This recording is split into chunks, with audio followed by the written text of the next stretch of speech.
off.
Ladies and gentlemen, once again, welcome to the DUT 2025 Spring Graduation.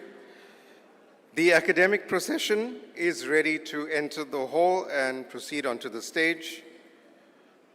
We invite you to please stand as the academic procession enters the hall. Please remain standing until you are instructed to take your seats. Thank you very much.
By virtue of the authority vested in me, I constitute this congregation of Durban University of Technology.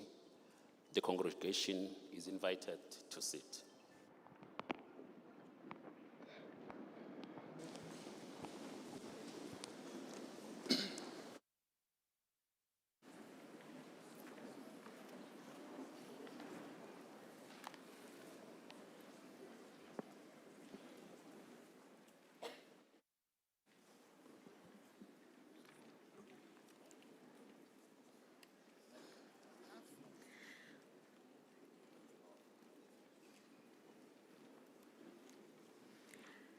Sanmonani, molweni, Nkosi yami. Sanmonani, molweni, dumelang, and good afternoon. Welcome to the 2025 Spring Graduation Ceremony. My name is Sinenhlanhla Khumalo, and I am a lecturer in the Department of Applied Law at the Durban University of Technology.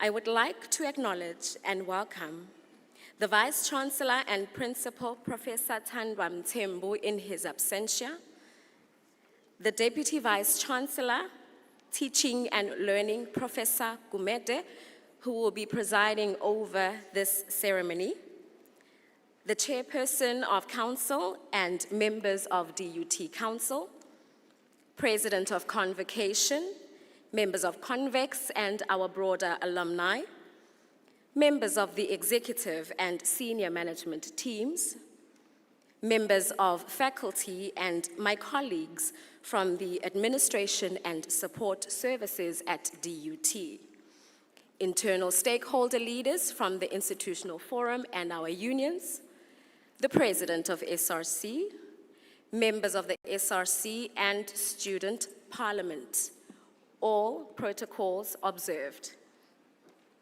A very special and warm welcome to our graduates. You're looking stunning and sebahle.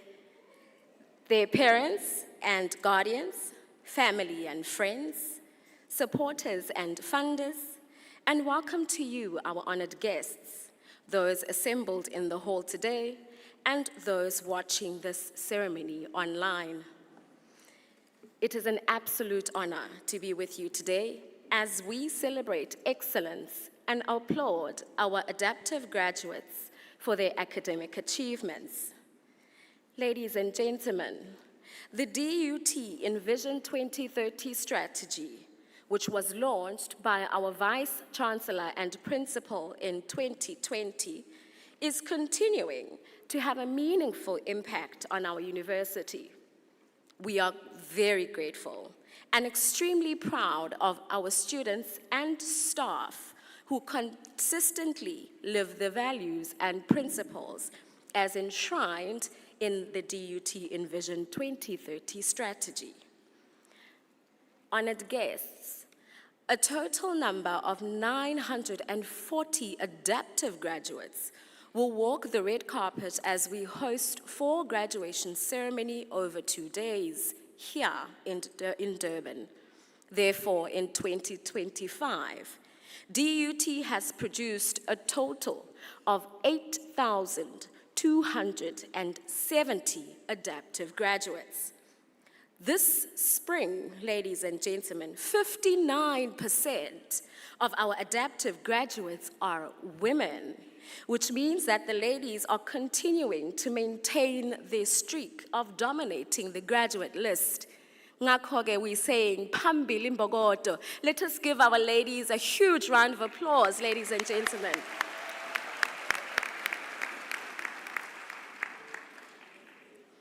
Honored guests, during our 4th and final graduation ceremony on Friday afternoon, DUT will be awarding an honorary doctorate to the legendary South African business leader, Mr. Sipho Nkosi, who has held, leadership roles at Sasol, Anglo-American Coal, and Exxaro Resources, amongst others.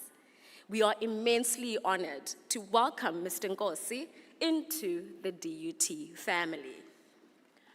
Those who will be graduating today will now be members of the DUT alumni.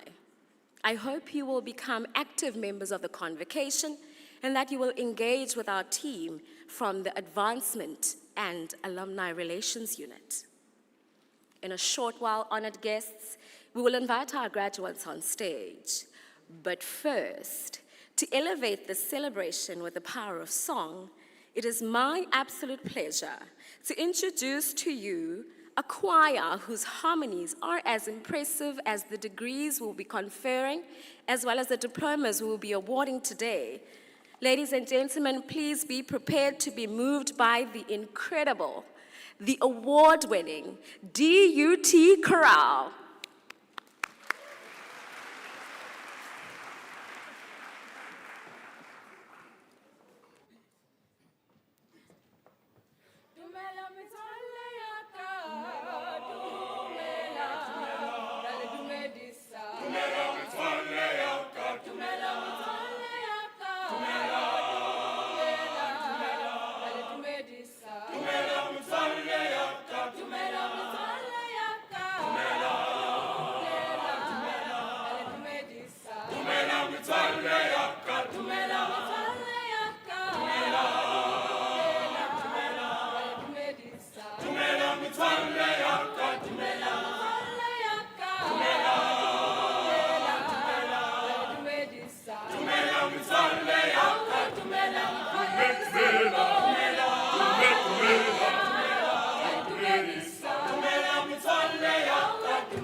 Ladies and gentlemen, let us give the DUT chorale one more huge round of applause.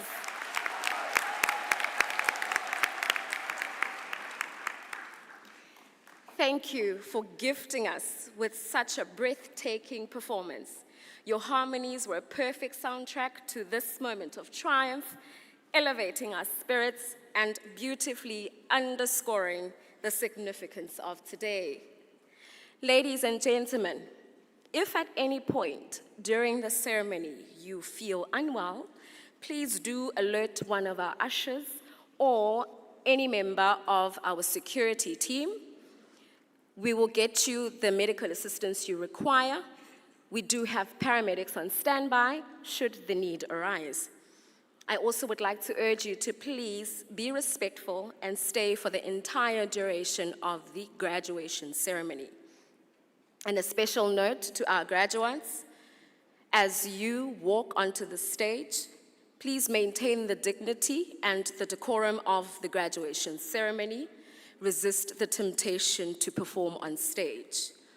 But as you move from the solemnity of this hall at the end of the ceremony to the festivities that await, remember to capture those smiles and your triumphs of your academic journey. Help us and the digital community to celebrate you by tagging us by using hashtag DUTGrad2025. And now, dear graduates, as you are preparing yourself by lining up and getting ready to approach the stage, I would like to now call upon the Interim Executive Dean of Engineering and Built Environment, Professor Ratilal, to commence with the rest of the graduation ceremony.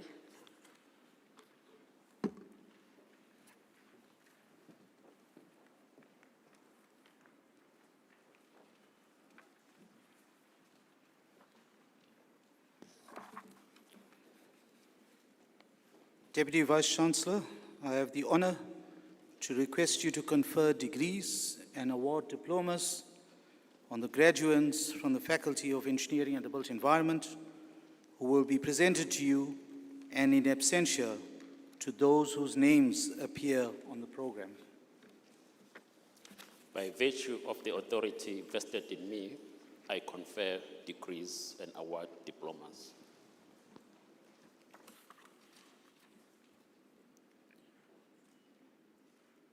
Deputy Vice-Chancellor, for the degree of Doctor of Engineering, with the title Exploring the Convergence of Artificial Intelligence and Big Data Analytics for Resilience in Humanitarian Supply Chains, Professor Olandrawaju, Supervisor. I'll call upon the Supervisor to read the abstract.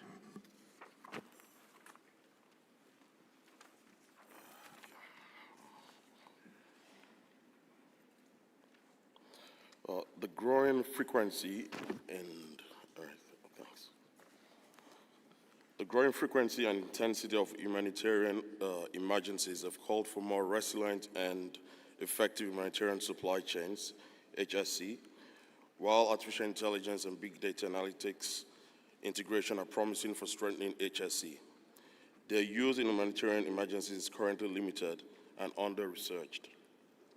This study aimed to identify and evaluate specific use cases for AI BDA that have the potential to significantly improve the resilience of HSC, focusing on developing realistic, scalable solutions to critical challenges of disaster response and resource allocation.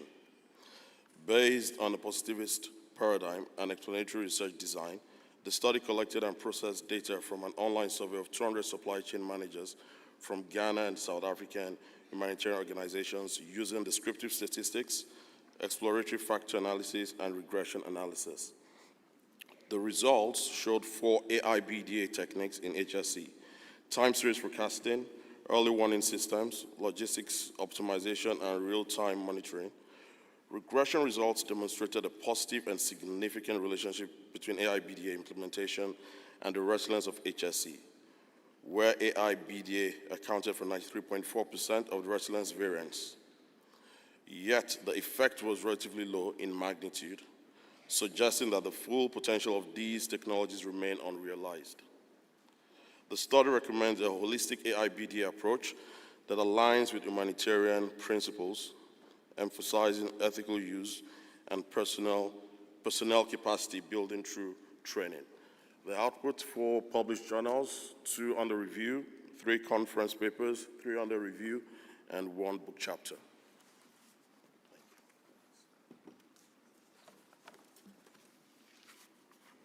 Deputy Vice-Chancellor, for the degree of Doctor of Engineering, I present to you Ahatsi Emmanuel.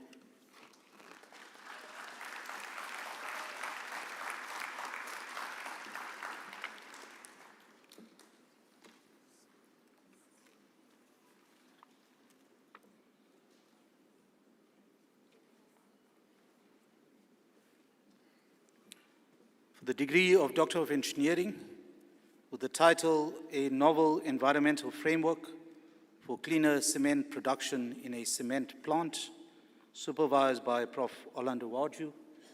I'll call upon the supervisor to read the abstract.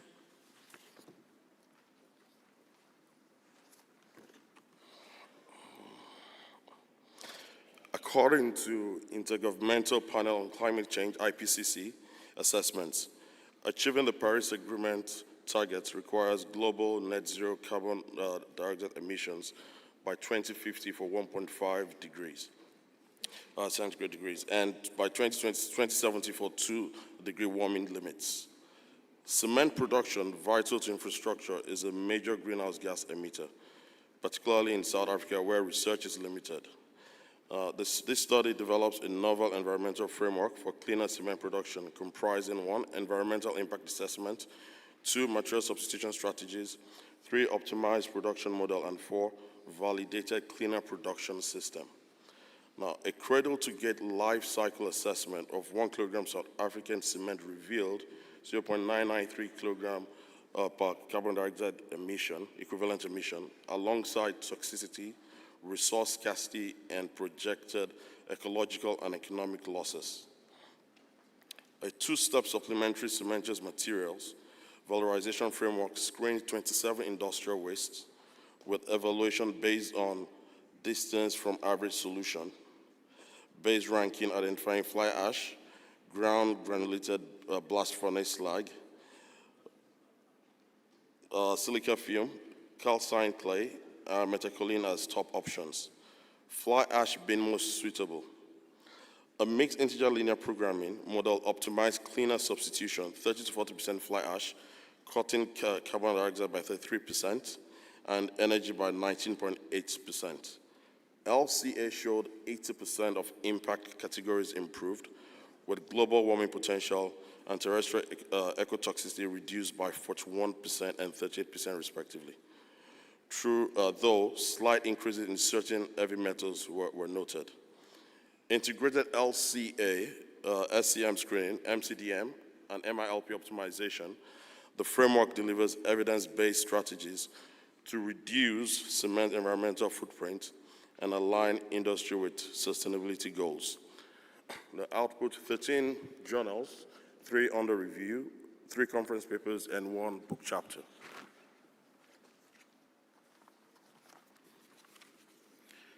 Deputy Vice-Chancellor, for the degree of Doctor of Engineering, I present to you Akintayo Usola Dorcas.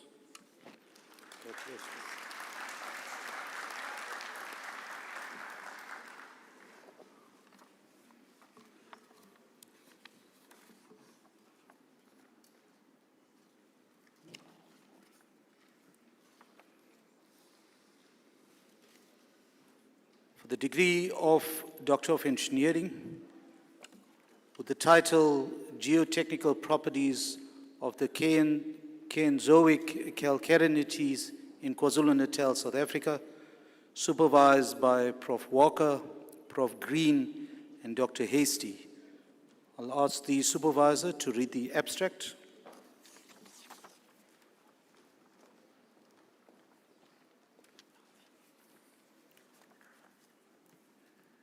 Coastal development in KwaZulu-Natal is increasingly expanding into areas with unknown or unsuitable geotechnical conditions. This research aimed to characterize the mineralogy and mechanical properties of calcarenites, to evaluate their engineering behavior and suitability for coastal infrastructure foundations. Objectives included quantifying grain parameters, mineralogy, and pore structures, as well as assessing how these factors influence rock strength and long-term durability. A total of 148 core samples from different localities underwent X-ray diffraction, petrography, 3D micro-CT tomography, shape-preferred orientation analysis, porosity and permeability testing, slake durability, water absorption, uniaxial and triaxial compression, and Brazilian tensile strength testing. Results revealed significant variability in density, porosity, and pore connectivity strongly influenced rock strength.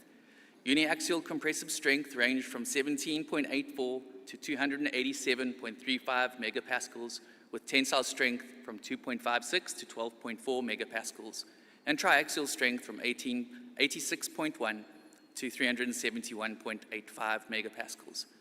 The rock strength was greater in high-density, low-porosity, fine-grained, well-packed samples, while large interconnected pores reduced rock strength.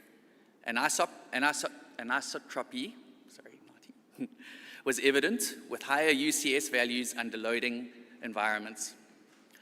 Saturation reduced strength, but wet-dry cycles caused negligible degradation, indicating notable durability in dynamic coastal environments. The research recommended that high-density, low-porosity calcarenites be prioritized for foundation applications, while highly porous varieties should be avoided or treated. Further site-specific studies integrating in-situ geotechnical testing with laboratory characterization are advised to refine design parameters.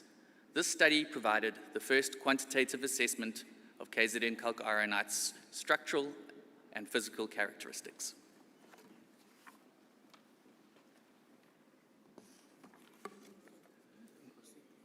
Deputy Vice-Chancellor, for the degree of Doctor of Engineering, I present to you Jele Luvono Kosinati.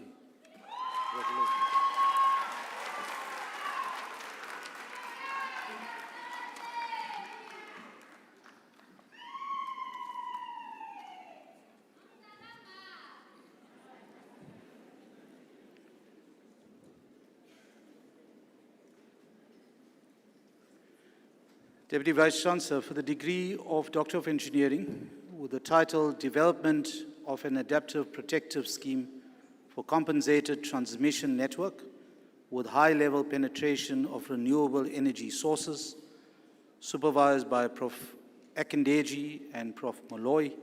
Call upon the supervisor to read the abstract.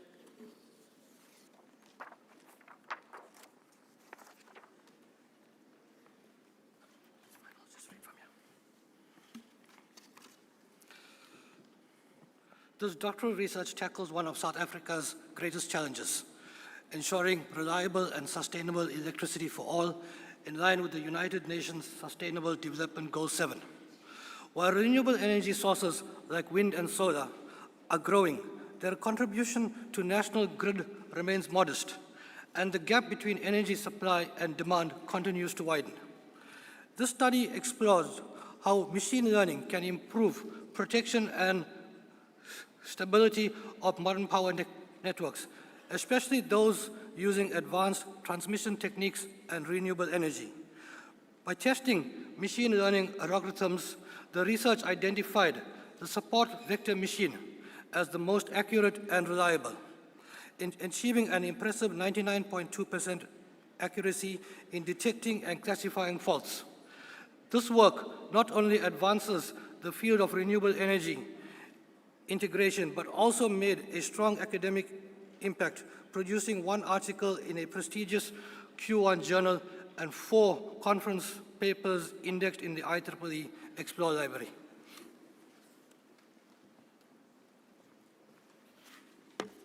Deputy Vice-Chancellor, for the degree of Doctor of Engineering, I present to you Mazibuko Tombedle.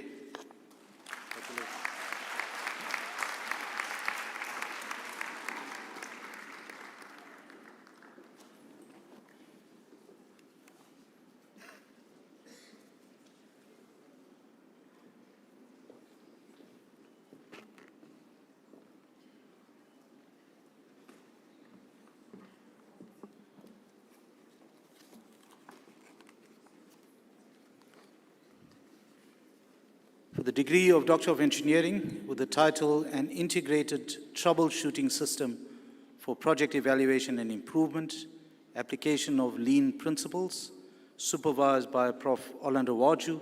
Call upon Prof. Orlando Waju to read the abstract.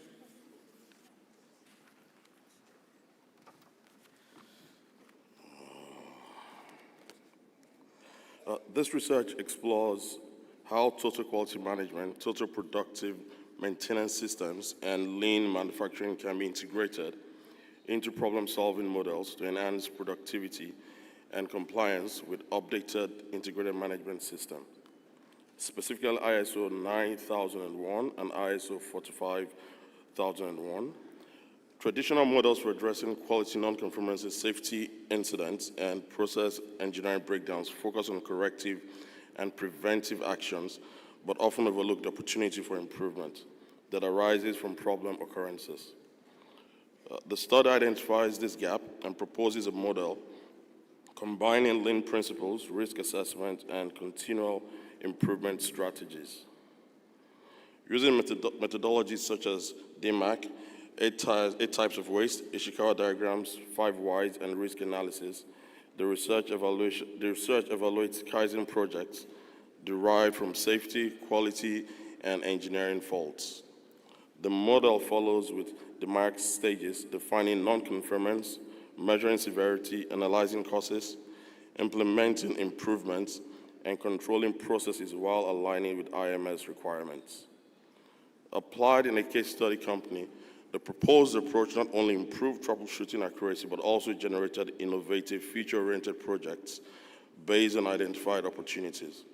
Results demonstrate that embedding improvement evaluation into problem-solving processes significantly enhances organizational performance, ensuring compliance, boosting productivity, and fostering a culture of continuous improvement within integrated quality and safety management frameworks.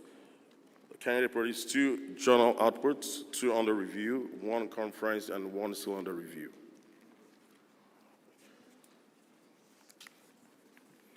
Deputy Vice-Chancellor, for the degree of Doctor of Engineering, I present to you Moso Machidiso.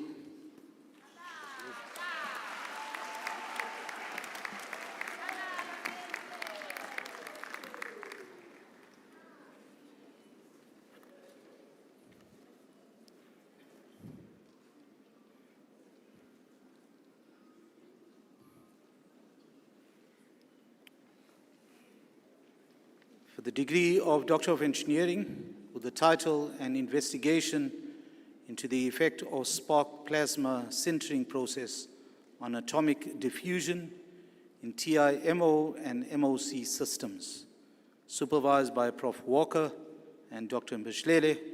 Call upon the supervisor to read the abstract.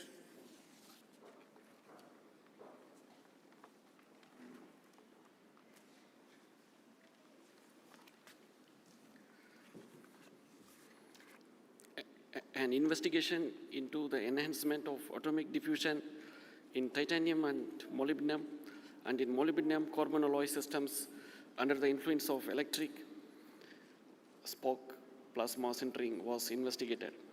The study involved diverse experimental methods in which samples were annealed using SPS process, followed by microstructural analysis using various electron microscopy techniques. Diffusion coefficients were evaluated using standard mathematical approaches, and diffusion enhancement were established through comparative analysis. The results showed a significant enhancement of atomic diffusion in titanium molybdenum alloy, which was attributed to electromigration and a reduction of energy barriers by the electric current. Conversely, diffusion was suppressed in molybdenum carbon alloy systems, which was attributed to the formation of the carbide phase, which slows down atomic diffusion process. These findings gives advances the customization of the SPS process for the targeted production of functional materials. From this study, 3 peer-reviewed journal papers were published in the International Journal of Advanced Manufacturing Technology and the Journal of Defect and Diffusion Forum. Thank you.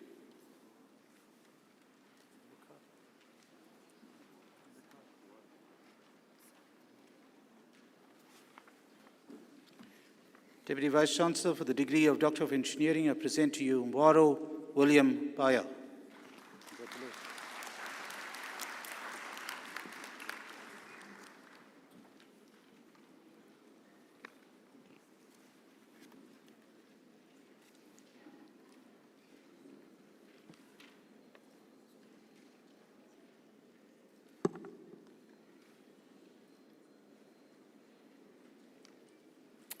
Deputy Vice-Chancellor for the degree of Philosophy in the Built Environment, Doctor of Philosophy in the Built Environment,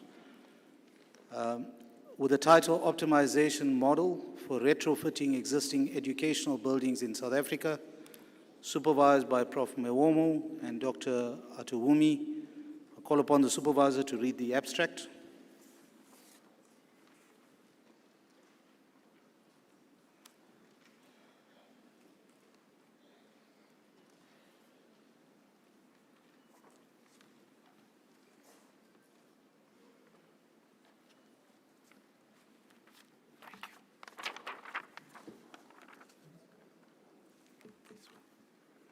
Good afternoon.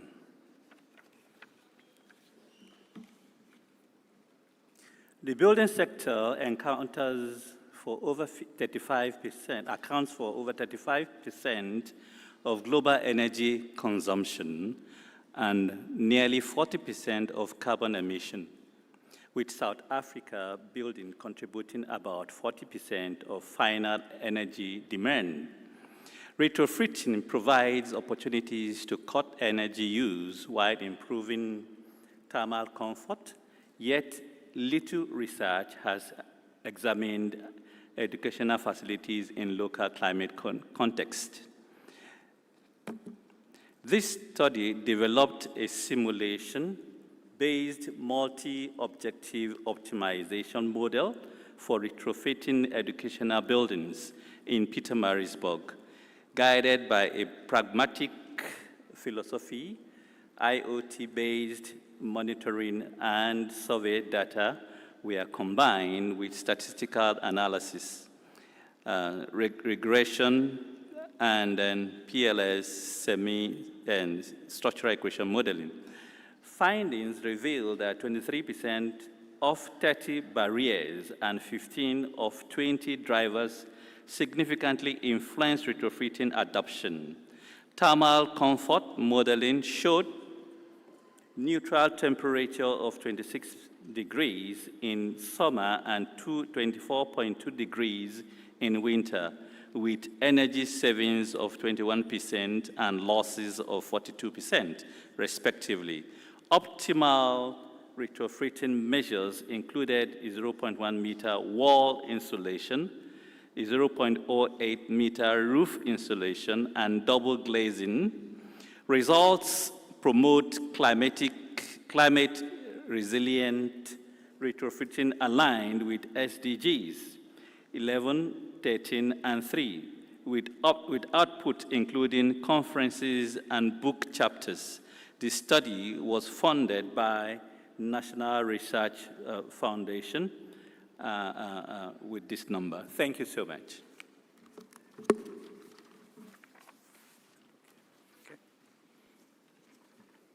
Deputy Vice-Chancellor for the degree of Doctor of Philosophy in the Built Environment, I present to you Ejidike Cyril Chinonso.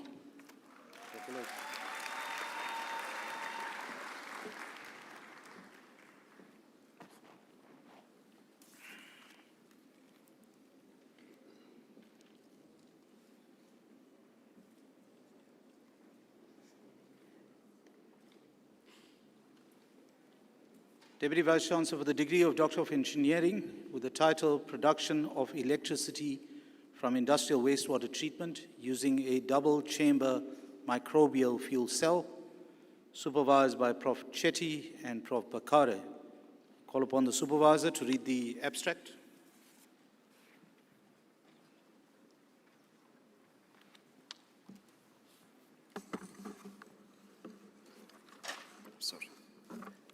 The study investigates the optimization of double-chamber microbial fuel cell systems to generate bioelectricity from industrial wastewater. It addresses key gaps in substrate selection, system performance, operational conditions, and grid integration. Biorefinery wastewater was identified as the most effective substrate, showing strong bioelectrochemical performance due to high conductivity and lower phosphates inhibition. In comparison, dairy wastewater produced only 0.02% Coulombic efficiency, highlighting poor electron recovery despite high initial voltage. Biorefinery wastewater achieved a startup voltage of 145.2 millivolts and delivered more stable power output. The effect of temperature was also studied, revealing the psychrophilic conditions ranging from 15 degrees to 25 degrees Celsius, improved the chemical oxygen demand, total suspended solids, and phosphates removal while increasing power by 49.9 milliwatts per meter squared and current density at 20 milliamps per meter squared. This demonstrated that the advantage of cold-adapted microbial fuel communities in driving efficiency energy conversion, optimization using the box Bankan design confirmed surface area, temperature, and catalyte dosage as significant factors. Under ideal conditions, the double-chamber microbial fuel cell achieved a voltage of 700 millivolts and a power density of 73.7 with a COD removal of 54.4%, TSS removal of 99%, phosphate removal of 100%, and 21.2% Coulombic efficiency. MATLAB Simulink model showed successful grid connection with low harmonic distortion of 4.75%, meeting the IEEE and IEC standards. Overall, this work demonstrates the scalability of a double-chamber microbial fuel cell for clean energy recovery and sustainable integration into national grids, offering solutions to energy shortages and load shedding challenges. This study has produced more than 10 DUT accredited publications, 1 book chapter, and more than 2 conference papers, both at national and international levels.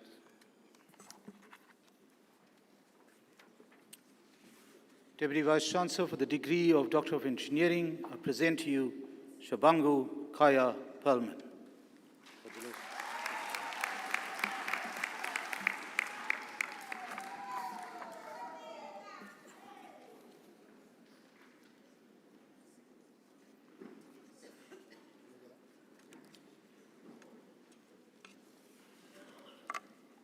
I now call upon the Executive Dean of the Faculty of Health Sciences, Prof. Mchunu, to take over. Thank you.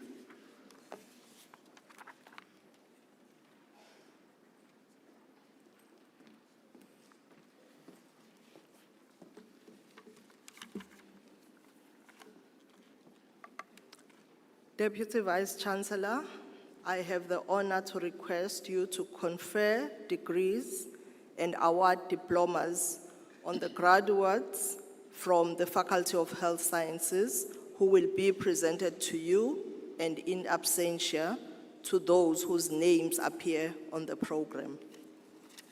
By virtue of the authority vested in me, I confer degrees and award diplomas.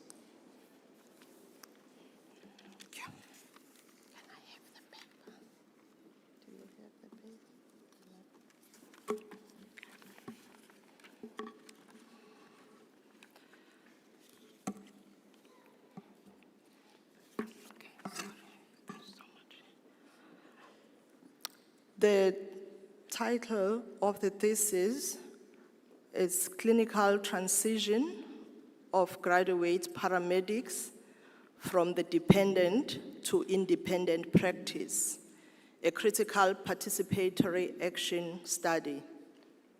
The study was supervised by Professor P. McNerney, Dr. S. Sobua.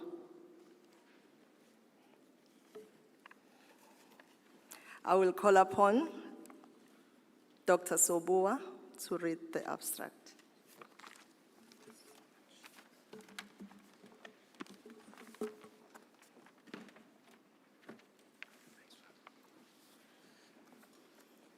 Becoming an independent practitioner is the main goal for paramedic students in South Africa and worldwide. While training, students work under supervision to gain the knowledge and skills needed to treat critically ill patients on their own. However, there is very little research in South Africa on how new graduate paramedics move from being supervised students to practicing independently. This study explored how graduate paramedics in KwaZulu-Natal make the transition from dependent students to independent practitioners, and what systems could be put in place to better support them during this stage. The study used interviews, group discussions, and reflective journals to gather information about graduates' experiences. A panel of experts then reviewed the findings and reached agreement on the most useful support strategies.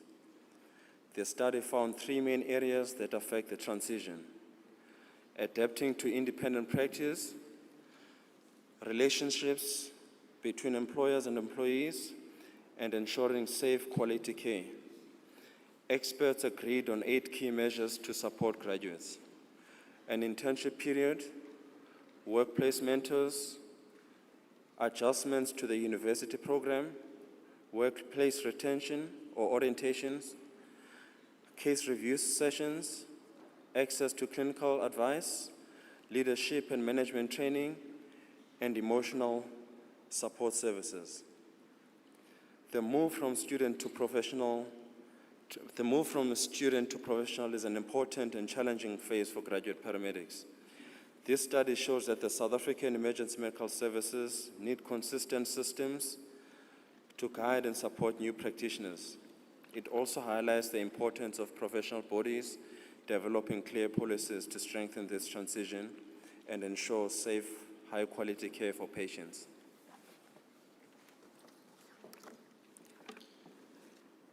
Deputy Vice-Chancellor, for the degree of Doctor of Philosophy in Emergency Medical Care, I present to you Musiane Andrew Ramo.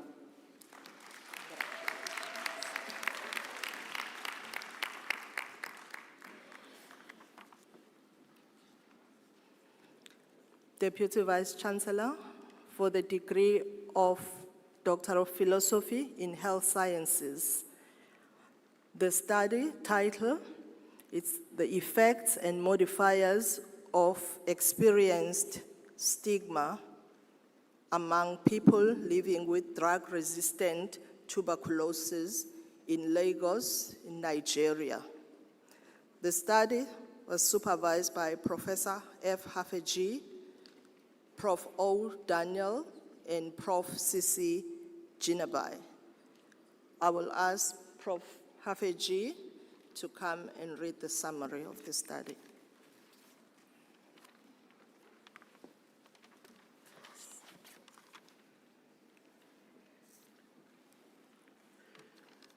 Tuberculosis remains a major public health challenge in Nigeria, particularly because of the stigma attached to the disease. Despite recent improvements in treatment coverage, stigma continues to discourage people from seeking care, disclosing their diagnosis or adhering fully to treatment.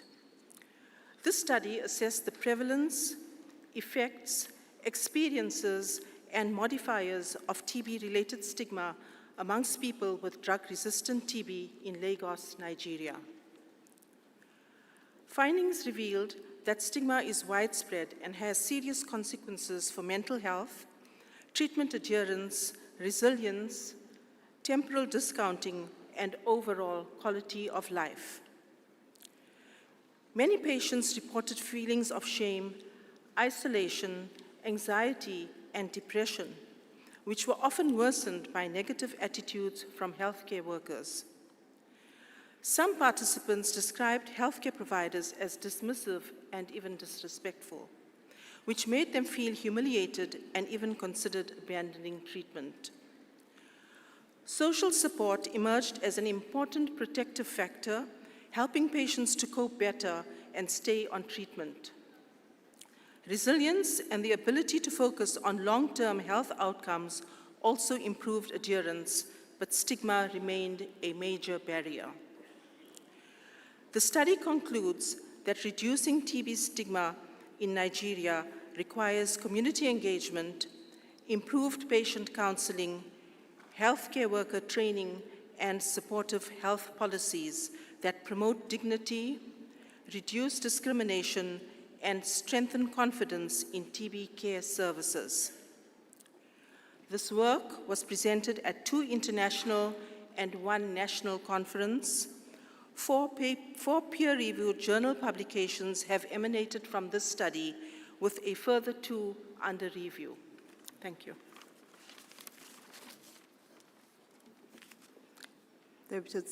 Deputy Vice-Chancellor, for the degree of Doctor of Philosophy in Health Sciences, I present Adejumo Olusola Adedeji. Congratulations.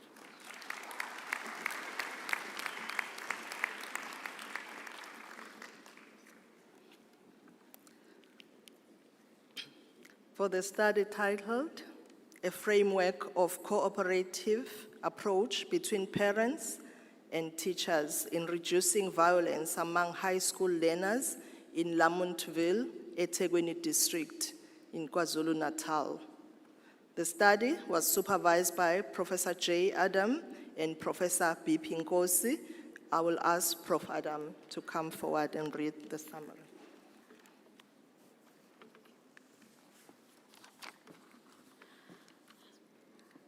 Good afternoon, colleagues.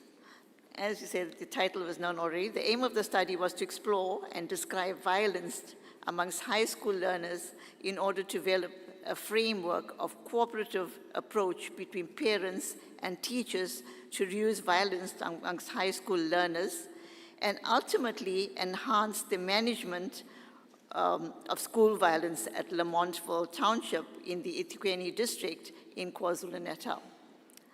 The study was a mixed method participatory action research, and it integrated both quantitative and qualitative approaches. It was guided by Bronfenbrenner's ecological systems theory, which emphasized interactions between learners and their environments. Data was collected from parents, teachers, and SGB members through a questionnaire, in-depth interviews, and focus group interviews. It was then analyzed using statistical and thematic analysis methods. The study highlighted the vital role of parent-teacher collaboration in addressing school violence and shaping learners' behavior. Furthermore, partnerships with external stakeholders, including community organizations and government bodies, are essential in implementing sustainable programs to reduce violence and promote peace within schools. Thank you. For the degree of Doctor of Philosophy in Health Sciences, I present Masuku Andile Samkele.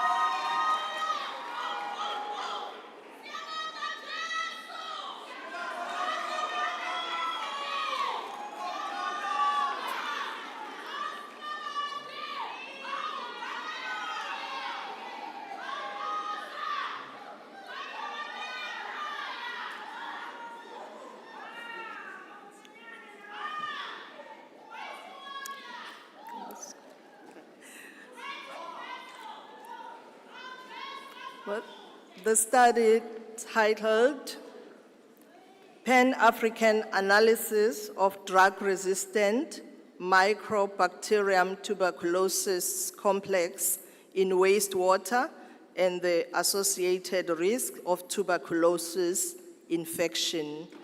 The study was supervised by Professor P. Reddy, Prof. S. Kumari, and Prof. F. Bucks.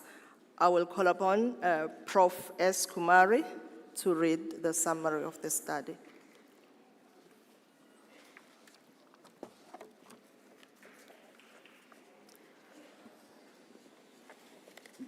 Drug-resistant tuberculosis remains one of Africa's most pressing health threats with limited tools for early detection.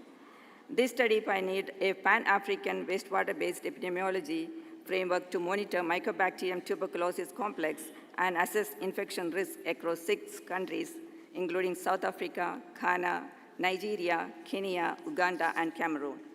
A cutting-edge multi-omics approach was applied, combining droplet digital PCR for mycobacterium quantification, shotgun metagenomics and transcriptomics for viability, virulence, and resistant profiling, and liquid chromatography and mass spectrometry for detection of anti-TB drug residues. To translate findings into public health relevance, quantitative microbial risk assessment and disability-adjusted life years were employed. Key findings include the widespread detection of Mycobacterium tuberculosis complex, including unexpected Mycobacterium africanum outside West Africa, alongside viable virulence systems, even in treated effluent. Resistant genes persisted throughout the treatment, and anti-TB drug residues, including rifampicin, isoniazid, and ethambutol, highlighted the pharmaceutical pollution. Importantly, risk modeling flags aerosol inhalation during irrigation as the highest exposure pathway, quantifying burden to guide targeted protection for wastewater treatment plants and agriculture workers. This groundbreaking work not only established wastewater as a critical reservoir and early warning system for drug-resistant TB, but also produced multiple high-impact publications and was showcased at 6 international and 6 national conferences, reinforcing its significance for science, policy, and global health. Thank you. For the degree of Doctor of Philosophy in Health Sciences, I present Mthethwa Hlengiwe Nombuso.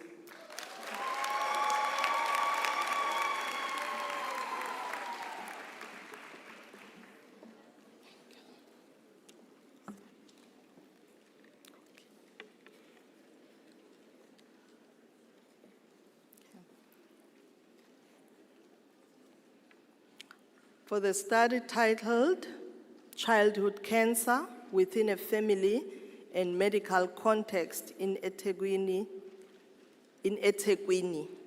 Strengthening Psychosocial and Spiritual Interventions to Enable Coping and Healing. The study is supervised by Professor R. Bagwan and Dr. M. Huare. I will call upon Prof. Bagwan to read the summary of the study.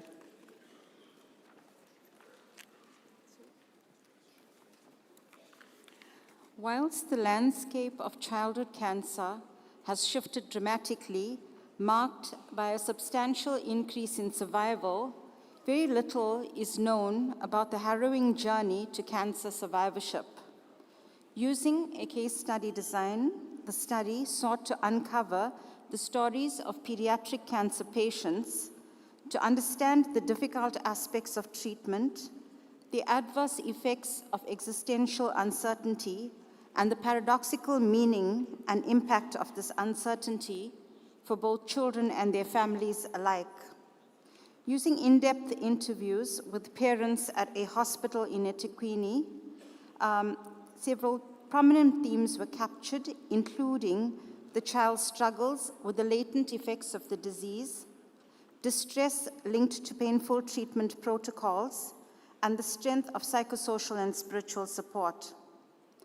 The core narrative was that life for both the pediatric cancer patient and their family would never be the same again. Sub-themes reflected that a diagnosis meant a relentless struggle that was often never over. Findings highlighted intense emotional distress faced by children, including the fear of death, aversion to treatment, disruption of school life, social withdrawal, and stigma.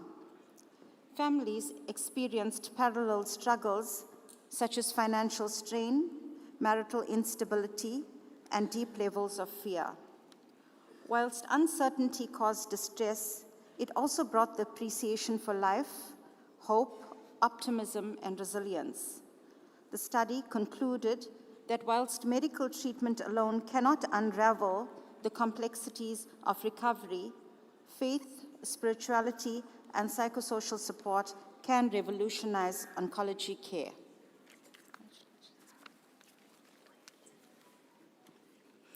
For the degree of Doctor of Philosophy in Health Sciences, I present Monshi Nishika Deepak.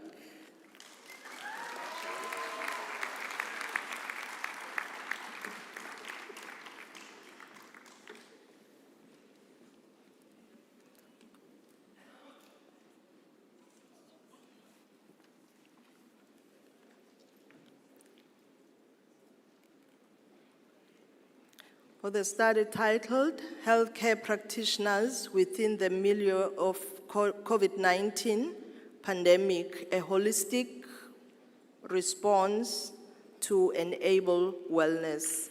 The study was supervised by Prof. R. Bhagwan. I will ask Prof. Bhagwan to read the summary of the study.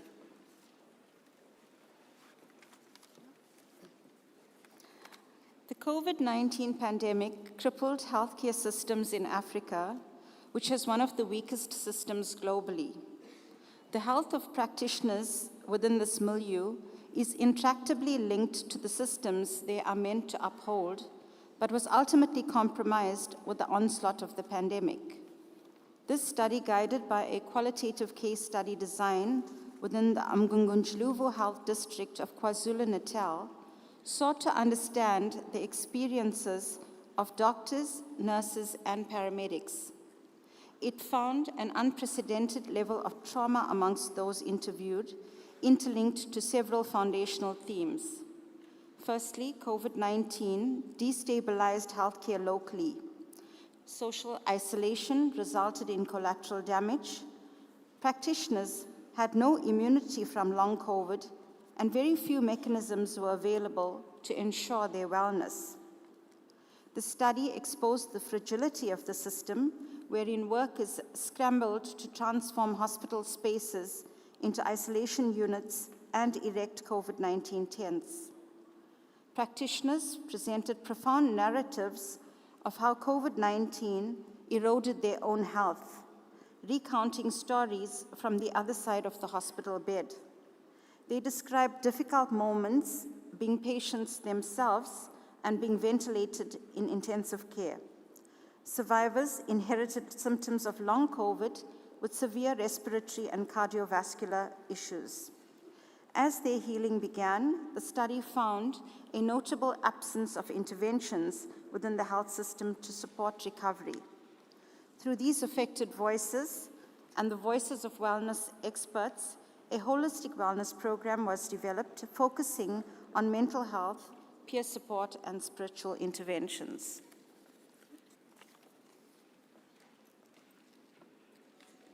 The degree of Doctor of Philosophy in Health Sciences, I present Suban Mary Shamain.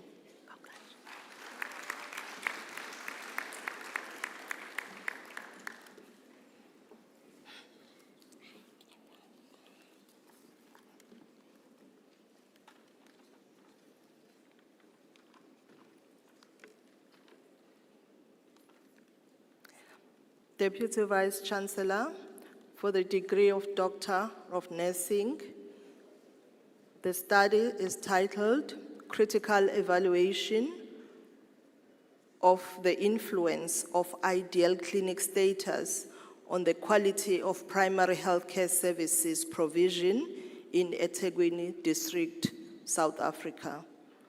The study was supervised by Professor TSP Ngongo and Dr. DG Sokela. I will ask Dr. Sokela to step forward and read the summary.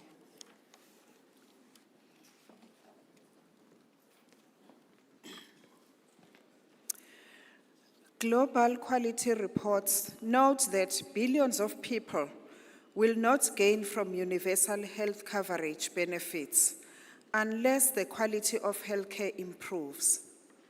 In South Africa, the Ideal Clinic Realization and Maintenance Initiative aims to enhance primary healthcare quality in preparation for the National Health Insurance implementation. This study critically evaluated the influence of Ideal Clinic status on primary healthcare quality in eThekwini district and proposed a framework to enhance quality improvement. Using a convergent parallel mixed methods design, the study collected data through clinical record reviews of 45 children and 360 adults. Questionnaires were completed by 68 healthcare providers and interviews with 8 healthcare providers and 15 users. Results showed that achieving the Ideal Clinic status did not automatically translate to quality care. Deficiencies were noted in physical examinations, clinical documentation, availability of medical supplies, and staff training and support. To address these gaps, the study developed an Ideal Clinic practice framework aimed at improving primary healthcare quality irrespective of Ideal Clinic status. Recommendations included short-term actions requiring engagement from policymakers and implementers, alongside long-term investments such as facility renovations, human resource development and management, and upgrading of medical equipment. These measures are essential to realizing true healthcare quality improvement within the primary healthcare system.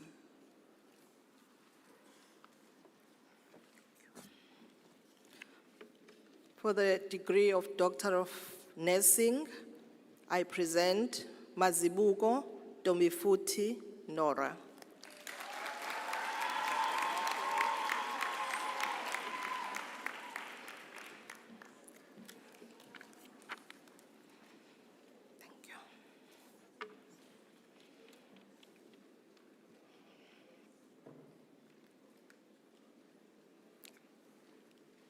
For the study titled Guidelines to Facilitate Collaboration Between Midwives and Traditional Birth Attendants in KwaZulu-Natal.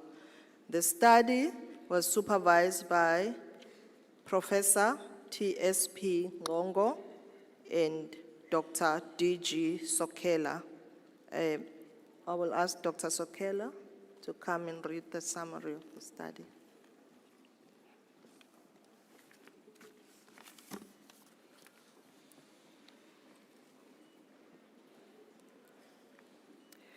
Perinatal deaths remain a significant public health concern in developing countries, particularly in sub-Saharan Africa, where maternal and neonatal mortality rates are high. Midwives and traditional birth attendants are vital to maternal and newborn care, yet they often work independently without formal collaboration. This negatively affects continuity and quality of care for women and newborns. This study aimed to develop practice guidelines to facilitate collaboration between midwives and traditional birth attendants in KwaZulu-Natal. Employing a qualitative, explorative, and descriptive case study design, data were collected from 38 midwives, 18 women, and 10 traditional birth attendants in Uthugela District Municipality through interviews and focus group discussions. Thematic analysis revealed that while both midwives and traditional birth attendants support the collaboration, thematic analysis revealed that while both midwives and traditional birth attendants serve the same communities, there is no formal collaboration, resulting in fragmented care. Both groups, as well as the women they serve, expressed strong support for the collaboration to improve maternal and neonatal outcomes.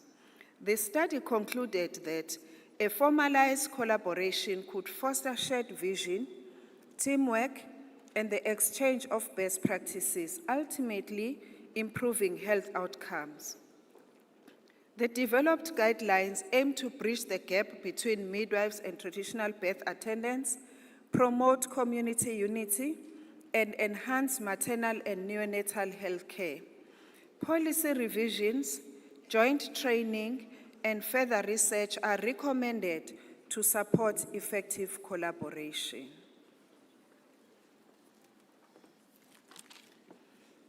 Deputy Vice-Chancellor, for the degree of Doctor of Nursing, I present Ndaba Nompumelelo Pell.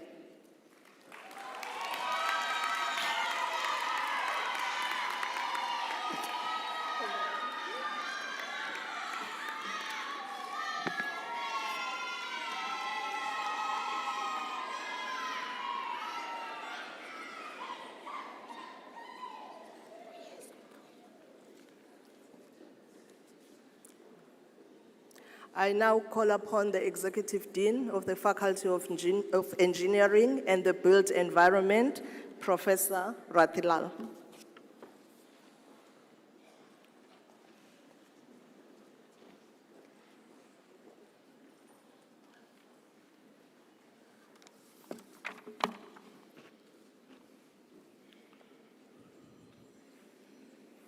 Deputy Vice-Chancellor, for the degree of Master of Engineering, the title Fault Location Algorithms for Transmission Systems, supervised by Prof. Kebeya and Mr. Leoneka, I present to you Buthelezi Kwanele Ntukozizi.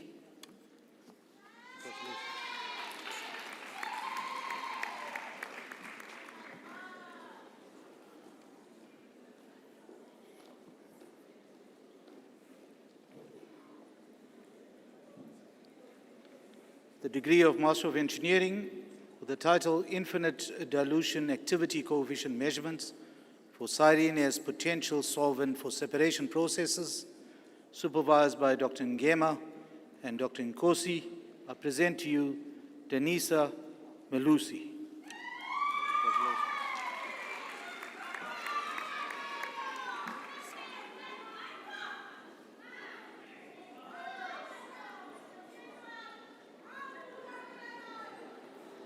The degree of Master of Engineering with the title, thank you ladies and gentlemen, for the degree of Master of Engineering with the title Investigation of Surface Water Quality Characteristics using GIS and Remote Sensing Technology, case study of Umgeni River, South Africa, supervised by Prof. Seyam. I present to you Malinga Service Nkosinki Pile.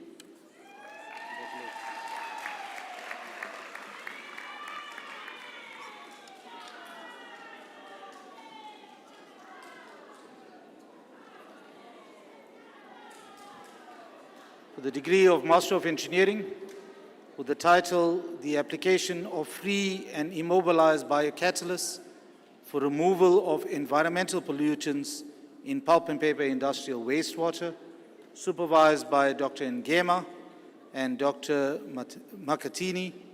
I present to you Tite Torisik Bone Eric. The degree is awarded with cum laude and with the Dean's Merit Award for Academic Excellence.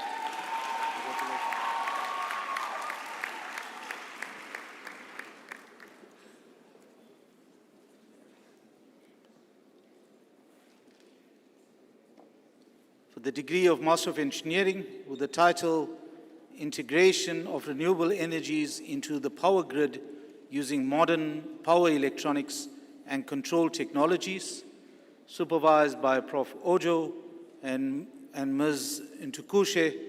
I present to you Zulu Luyanda Bashle.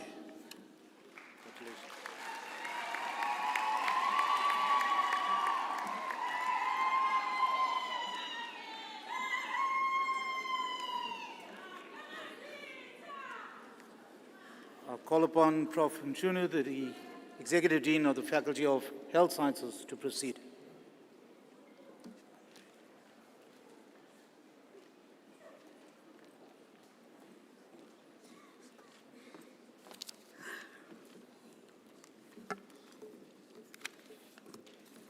Deputy Vice-Chancellor, for the degree of Master of Health Sciences in Emergency Medical Care, the study titled Workplace Violence Towards Emergency Medical Services Staff in Gauteng Province.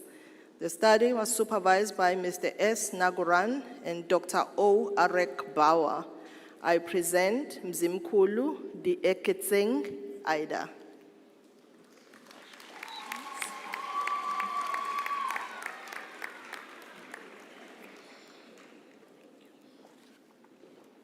For the degree of Master of Health Sciences in Medical Laboratory Services, the study titled The Isolation and Assessment of the Antimicrobial Activity of Bacteriolytic and Bactericidal Endolysin of Enterobacteria infecting bacteriophages. The study was supervised by Dr. J.N. Bata and Professor J. van Staden. I present Naidu Kiran.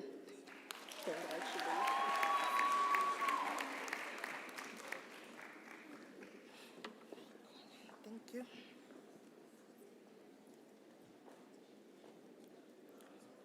For the degree of Master of Health Sciences in Medical Laboratory Sciences, the study titled Experiences of Biomedical Science Students and Staff in Blended Learning During the COVID-19 Pandemic Lockdown in a University of Technology, Durban, KwaZulu-Natal.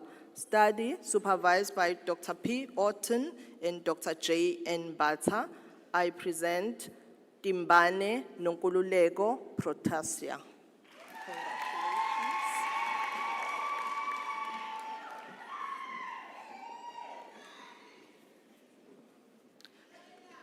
For the degree of Master of Health Sciences in Nursing, the study titled Factors Influencing Work-Related Relationships Between Nurses and Line Managers in Public Hospitals in Ugu District, KwaZulu-Natal, supervised by Dr. D.G. Sokela and Professor T.S.P. Ngongo. I present Mkize Sindisiwe Mgad.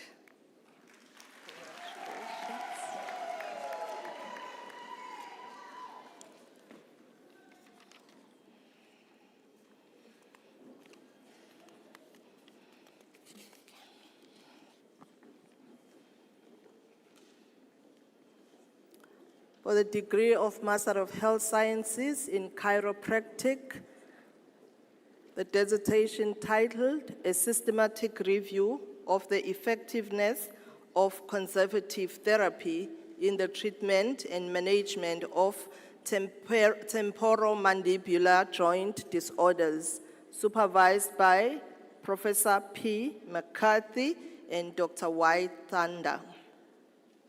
I present Hlongwane Samukelisiwe Nokulunga.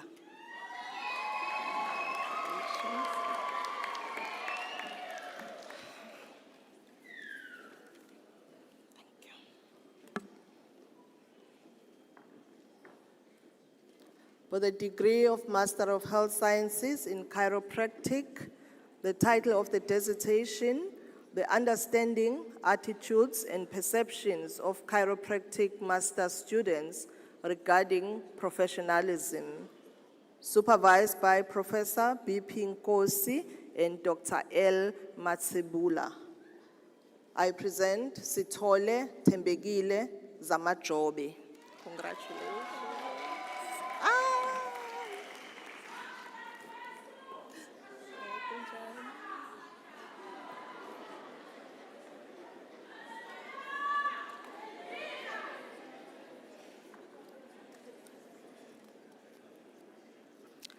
For the degree of Master of Health Sciences in Homeopathy, the title of the dissertation, the experiences and practices of homeopathic practitioners in the management of rheumatoid arthritis in KwaZulu-Natal, supervised by Dr. T.E. Khoza and Dr. S.F. Majola. I present Khanyile Sakhiwo Langalake.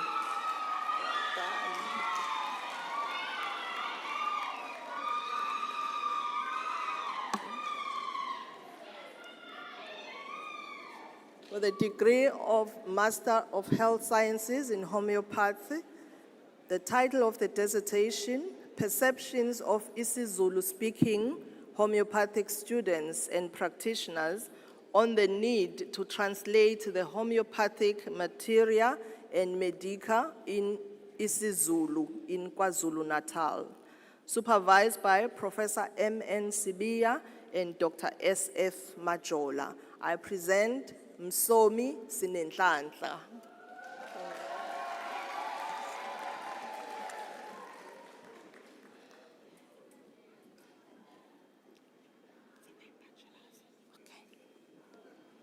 I will now call upon the relevant HODs to take over the announcing of the names of the graduandi and diplomandi as per the program. Thank you.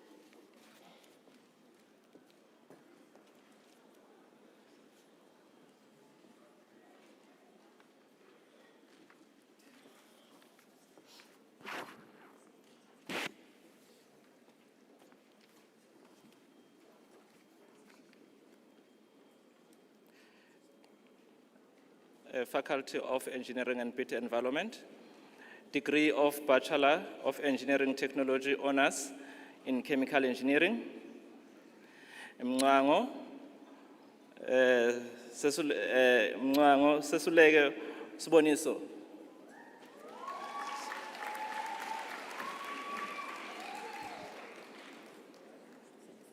Ntuli Qinisela Noxolo.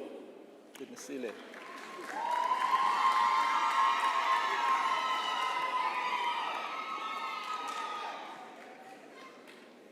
Zungu Londiwe Nomkhosi.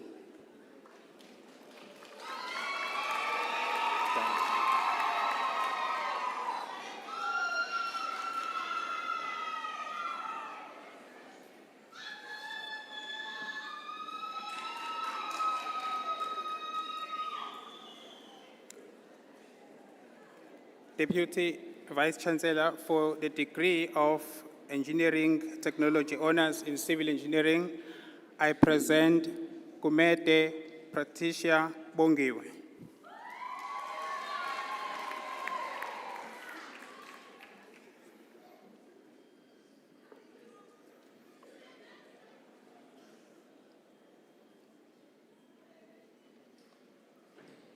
Mkhize Minenhle.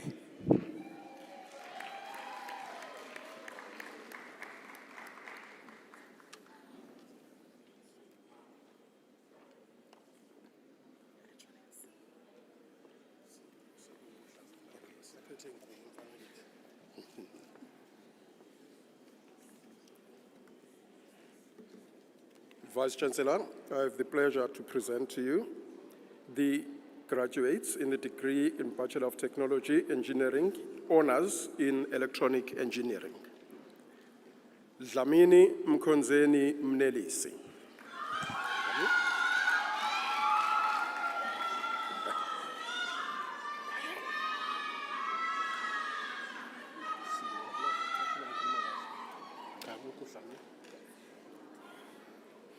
Ngubane Khayelihle Begezela.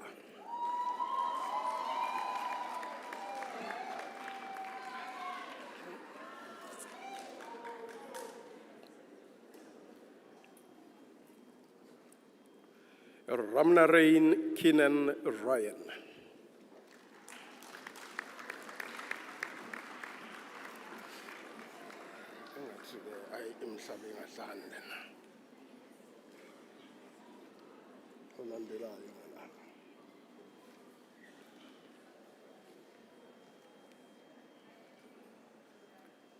industrial engineering.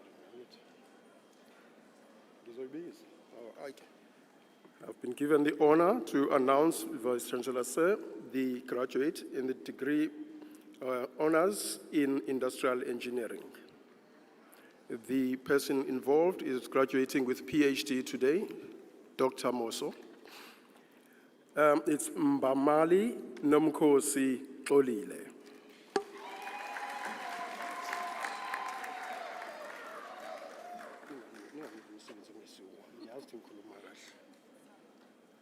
Mechanical.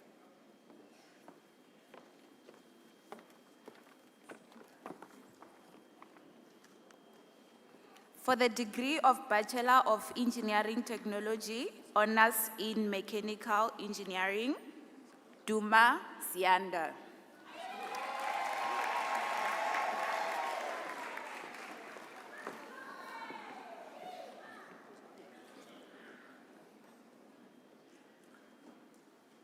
Deputy Vice Chancellor, for the degree of Bachelor of the Built Environment Honors in Architecture, I present to you Ibrahim Yunus.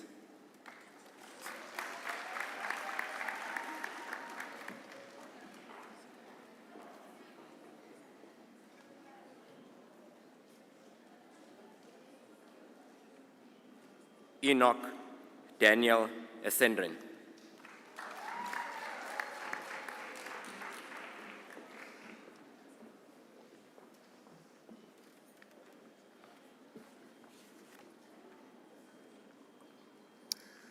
For the degree of Bachelor of the Built Environment Honors in Urban and Regional Planning, I present to you Baji Shikongomelo Shalin.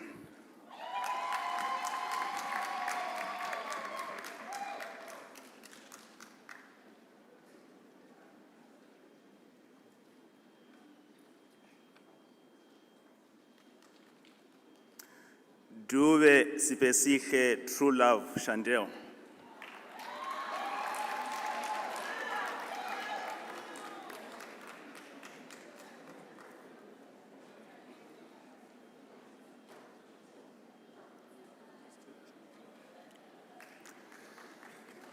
Jafta Kama, degree awarded cum laude.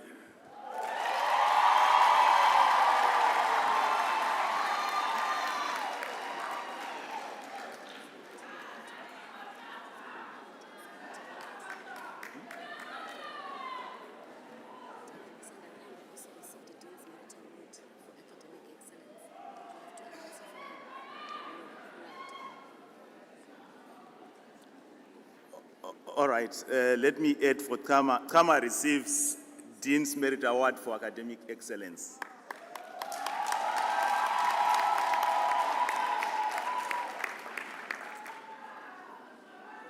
I present to you Kanyile Olwami.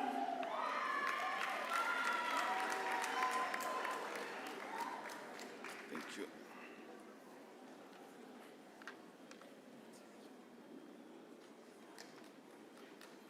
Mavunga Stembiso.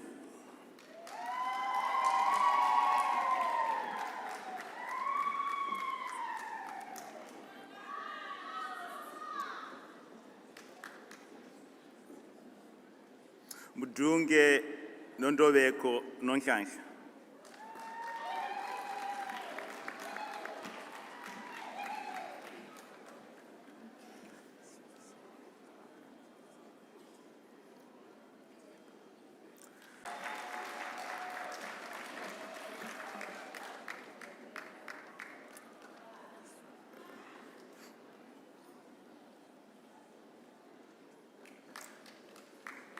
Stole Novile Neliswa.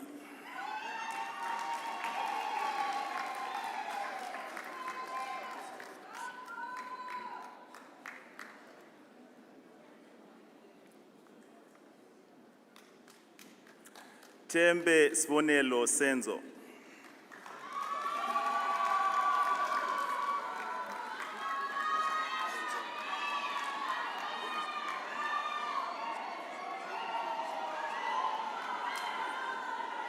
Kava Lungisan David.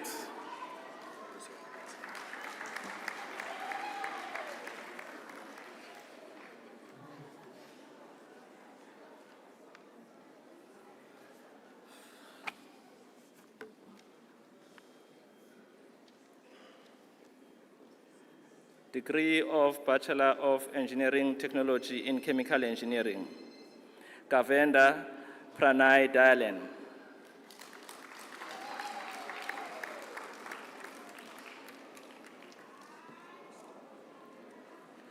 Linda Tutugani.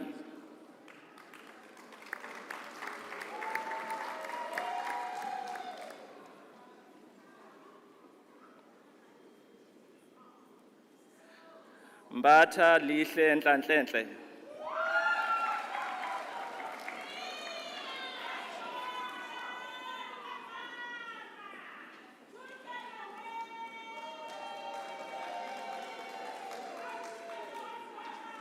Naika Siolin.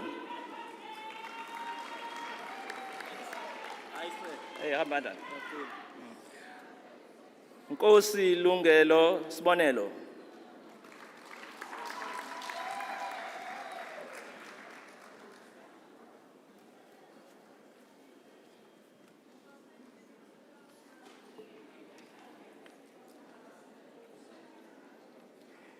Deputy Vice-Chancellor, for the degree of Bachelor of Engineering Technology in Civil Engineering, I present Mkhumbuzi Fezile Dombizetu.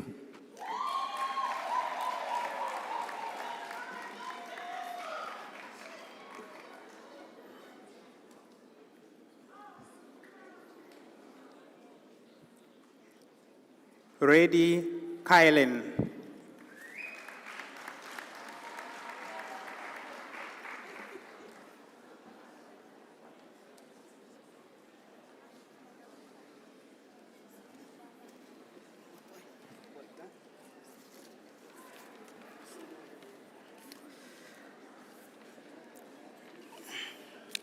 I don't know. For the degree of Bachelor of Engineering Technology in Industrial Engineering, Tabani Mzwanele Malevu.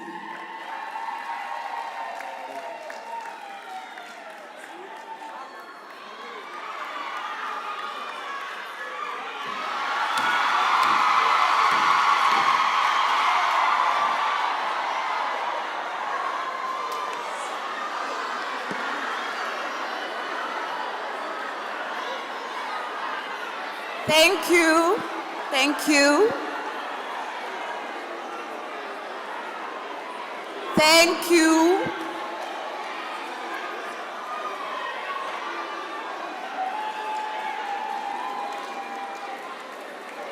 Ladies and gentlemen, bantakwethu.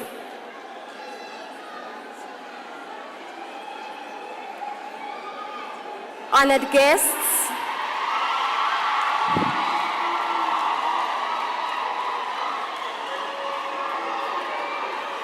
siyabonga, siyabonga. Besicela bandla ukuqhubeka nomcimbi. Basakhona abanye abantwana kufanele bathweswe iziqu zabo.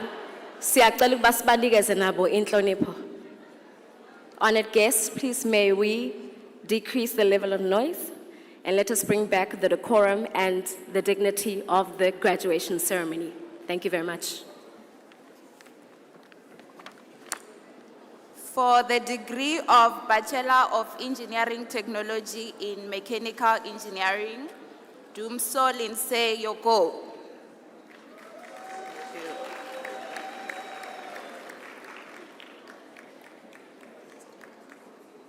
Joseph Rees Matthew.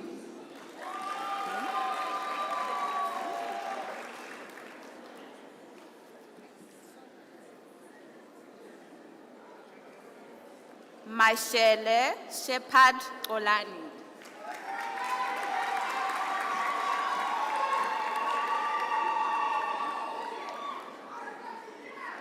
Mtunu Ziphelele Sinenhlanhla. Sorry.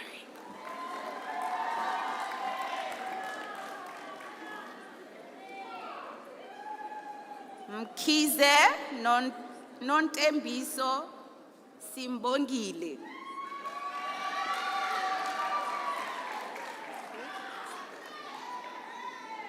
Monsami Divashan.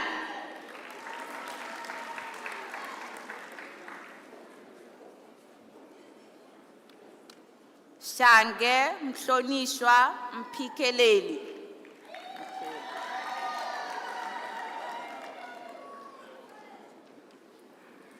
Tumane Lisoletu.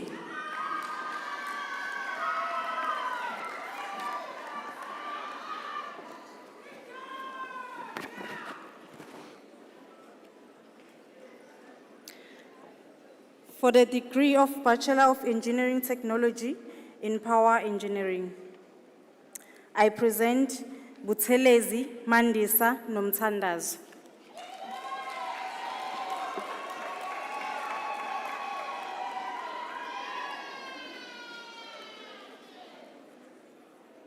Dumisa Bongiwe Sbekezelo.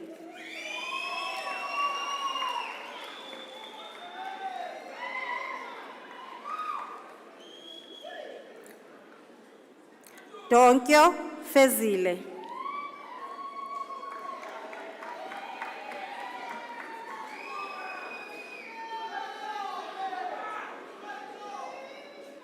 Kumalo Sindiswa.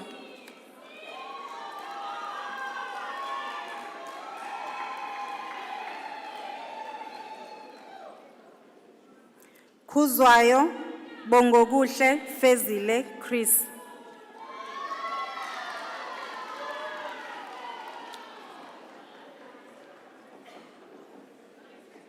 Nkweba Ayabonga.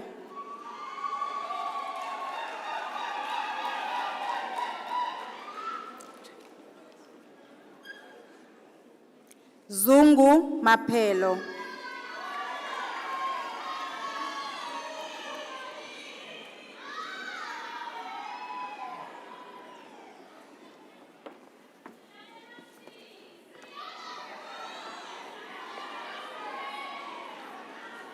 Deputy Vice-Chancellor, for the degree of the Bachelor of the Built Environment in Architecture, I present to you Ndlovu Msizi Nhlanhla.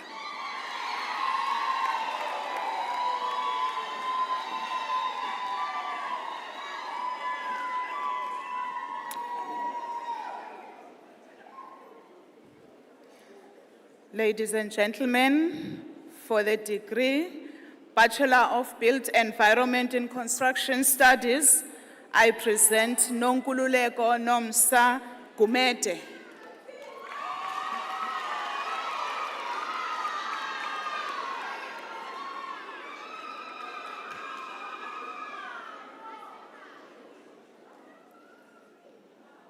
Mbatha Tutuko Blessing.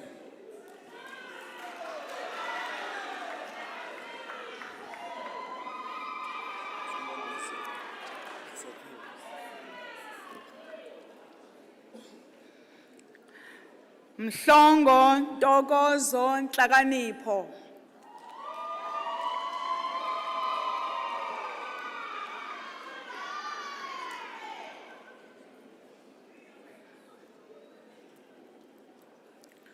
Mngwangi Simpiwe.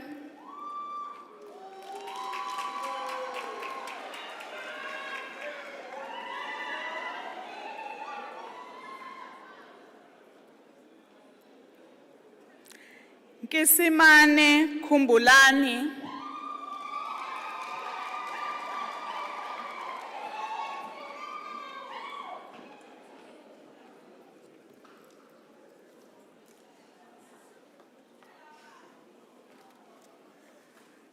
For the degree Bachelor of the Built Environment in Urban and Regional Planning, I present the following graduates. Gwala Vuyiswa Daphne.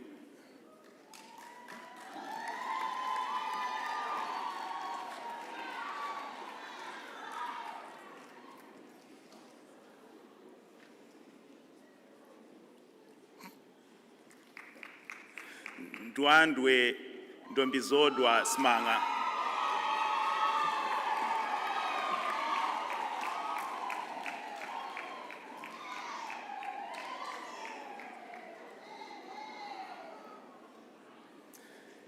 Tusini Nomcebo Obuhle.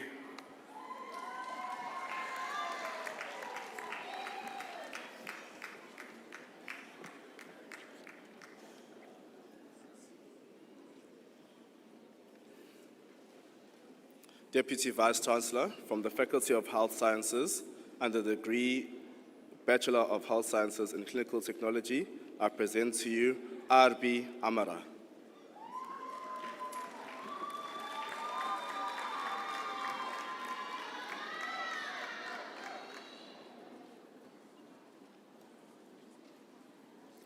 Gabela Nkosiyapha Ayanda.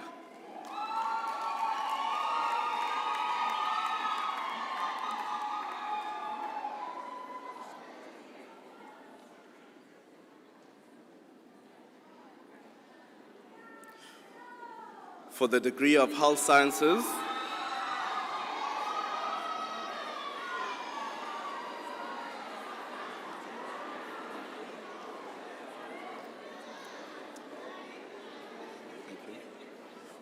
for the degree of Bachelor of Health Sciences in Diagnostic Radiography, Bolose Minentle.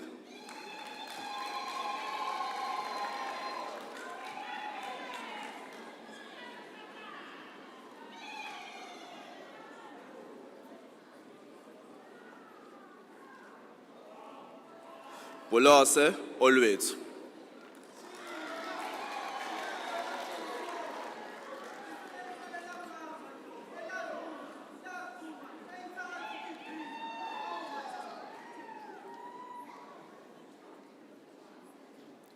Dlamini Mlungisi, good enough.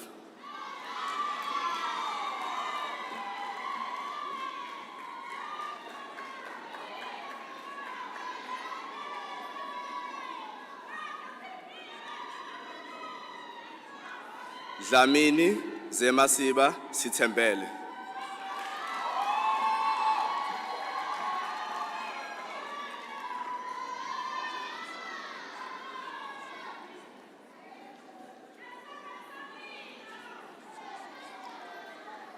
Mthembu Thenjiwe Nomalungelo.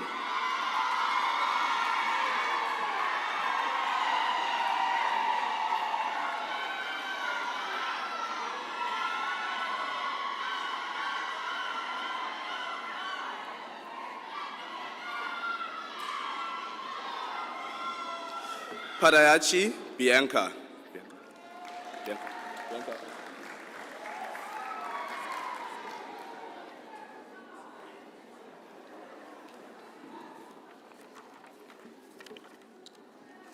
Zata Nolwazi.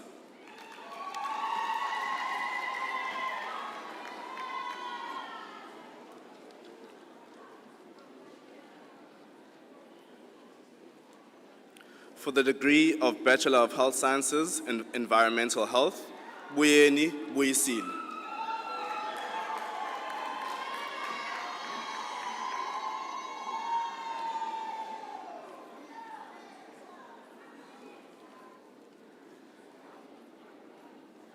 Choncho Luthanda Amahle.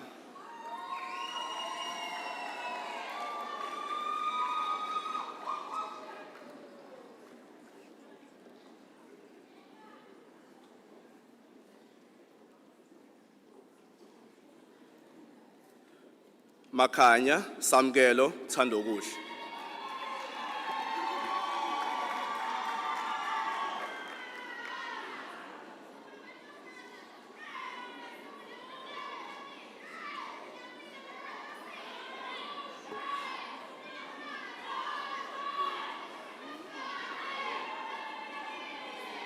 Malifani Mtumbiseni.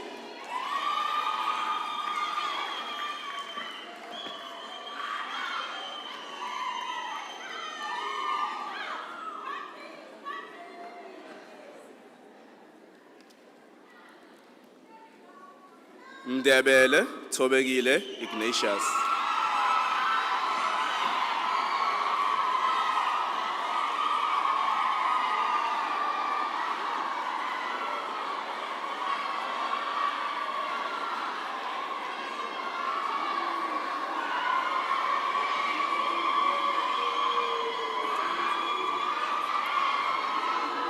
Thank you very much, ladies and gentlemen.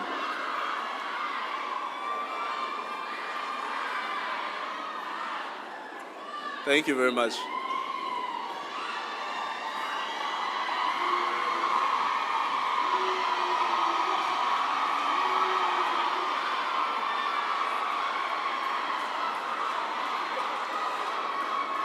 Thank you, ladies and gentlemen. Thank you.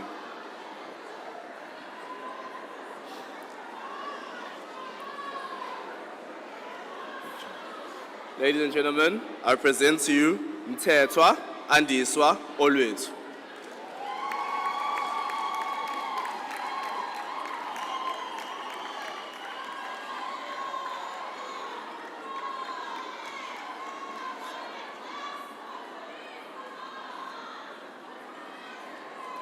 Mngwane Asanda Nomvelo.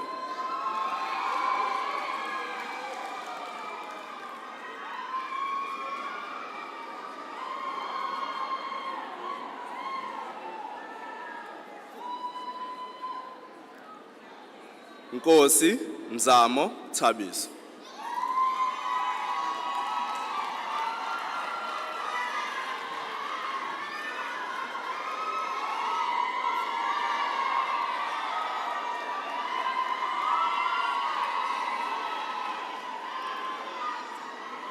Thank you very much, ladies and gentlemen.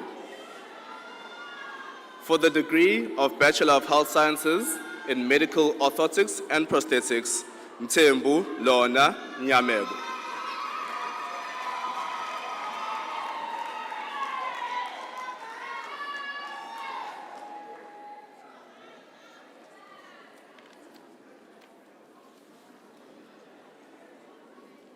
For mechanical engineering. Or mechanical. Mechanical.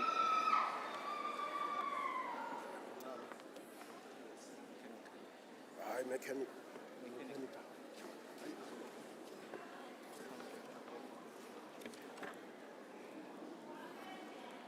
For the degree of Bachelor of Technology in Engineering Mechanical, Dlamini Nkululeko Freedom.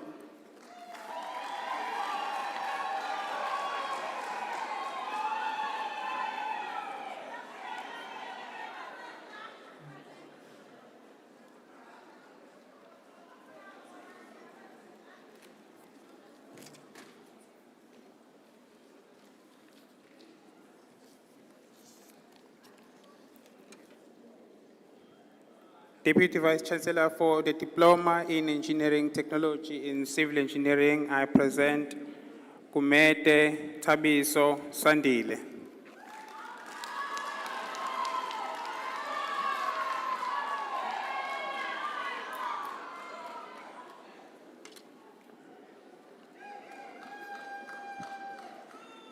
Ndobe Nilisiwe Crescentia.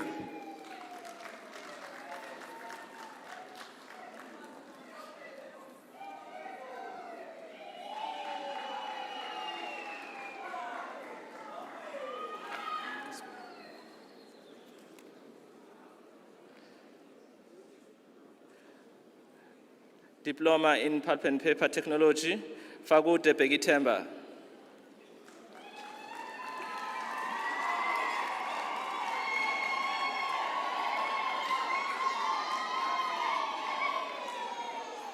Koza Lilita Andile.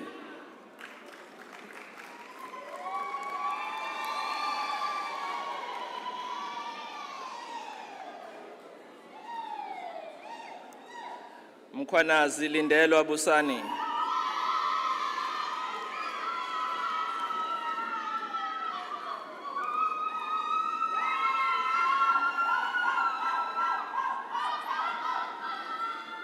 Mkwanazi Zonke Zanengcebo.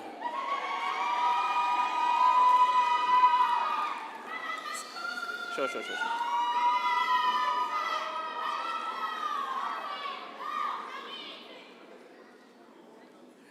Zwane Mangoba Trevor.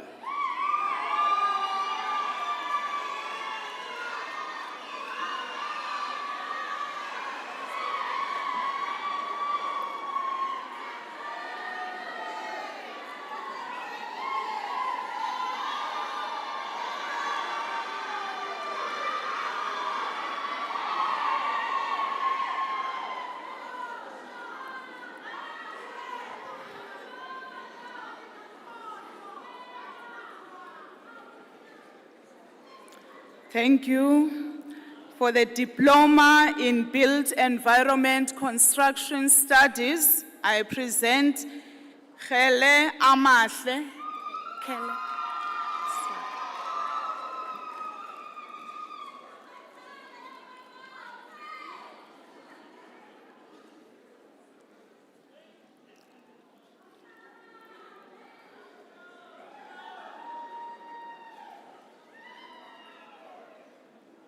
Maduna Ngobile Gugulethu.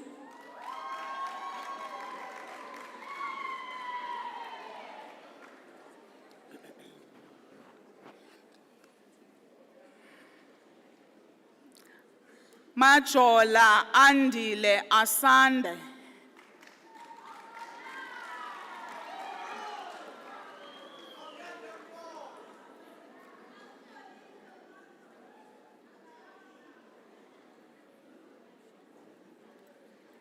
Ndlovu Noluthando.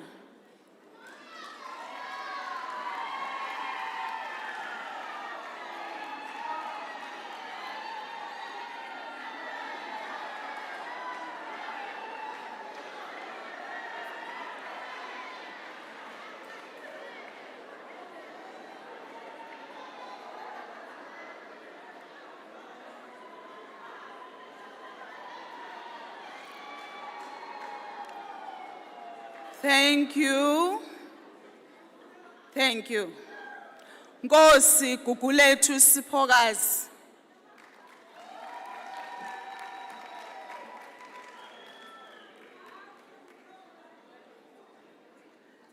Sithole Asanda Happiness.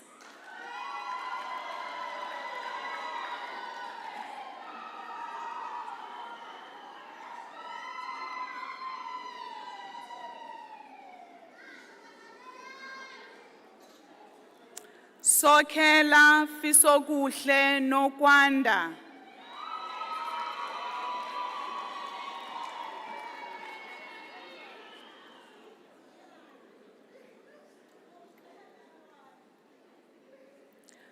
Tabete Sketelo Sanele.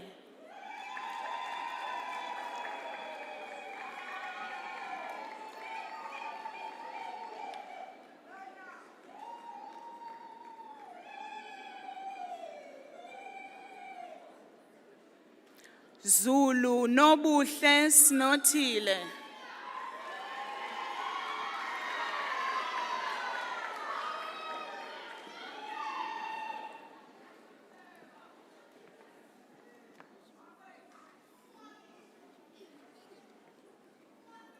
For the National Diploma in Architectural Technology, I present to you Mgadi Sakile.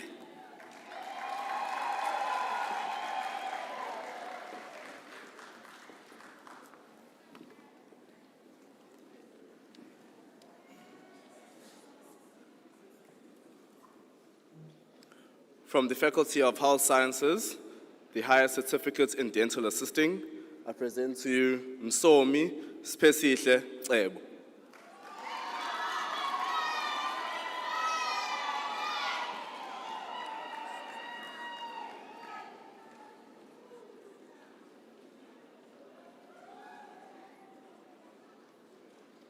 Zondi Nonkulego Anele.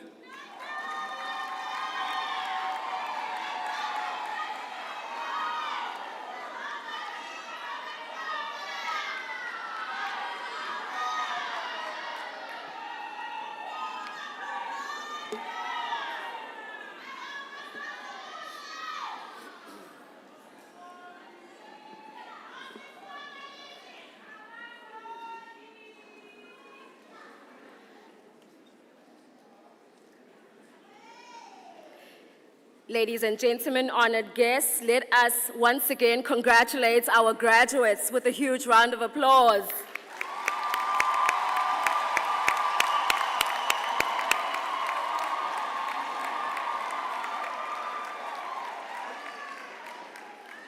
Thank you very much.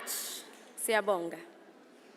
Graduates, only you know the struggle and the sacrifices that went into achieving your success. Thank you, ladies and gentlemen. Siyabonga. The amount of time and energy you had to invest in your studies, the early mornings, the late nights, the challenges to life, such as whilst you're studying, the electricity says goodbye, the Wi-Fi and the network says, I'll see you later, just to name a few. And also saying no to your friends as they are inviting you to igroove because you have a test and your priorities lie with your studies. Also, the late nights in the library, studying with your books. And I'm sure at times you felt alone in this journey. But you know, there's a beautiful African saying that says, umuntu ngumuntu. And that means a person is a person because of other people. So rest assured, you were never alone. So now, graduates, it is that time for you to help me, to help you, to say thank you to all those who have been supporting you. I would like to now invite you graduates to please stand and put your motorboards on.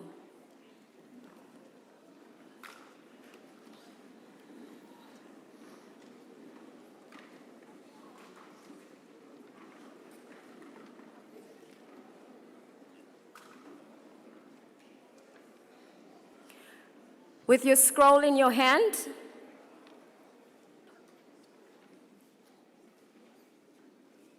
graduates, I would like to invite you to please face my left, your right.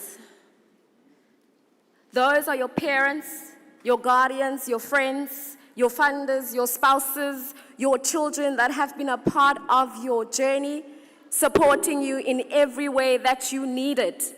And so raise your rights, raise your scroll to them and thank them. Parents, please give your graduates a round of applause.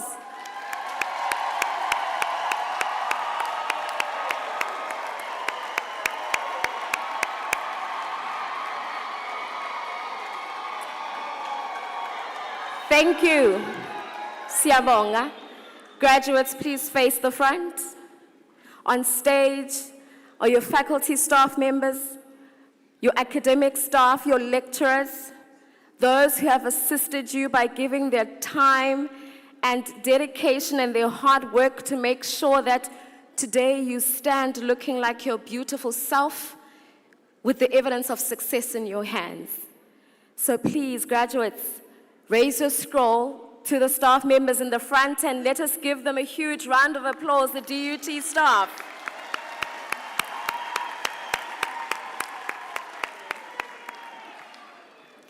Thank you.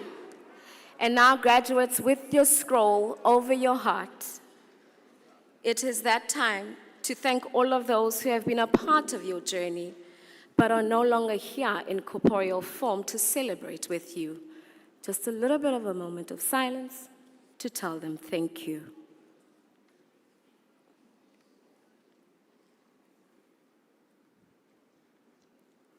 Thank you.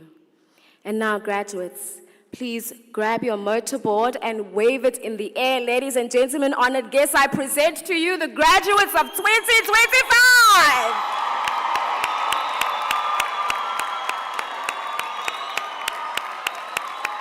Yes, congratulations.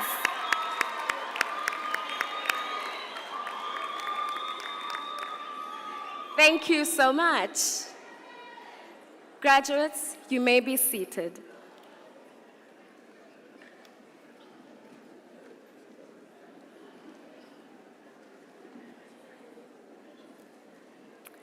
Deputy Vice-Chancellor, ladies and gentlemen, I would like to invite the Executive Dean of the Faculty of Health Sciences, Professor Mchunu, to deliver the closing remarks.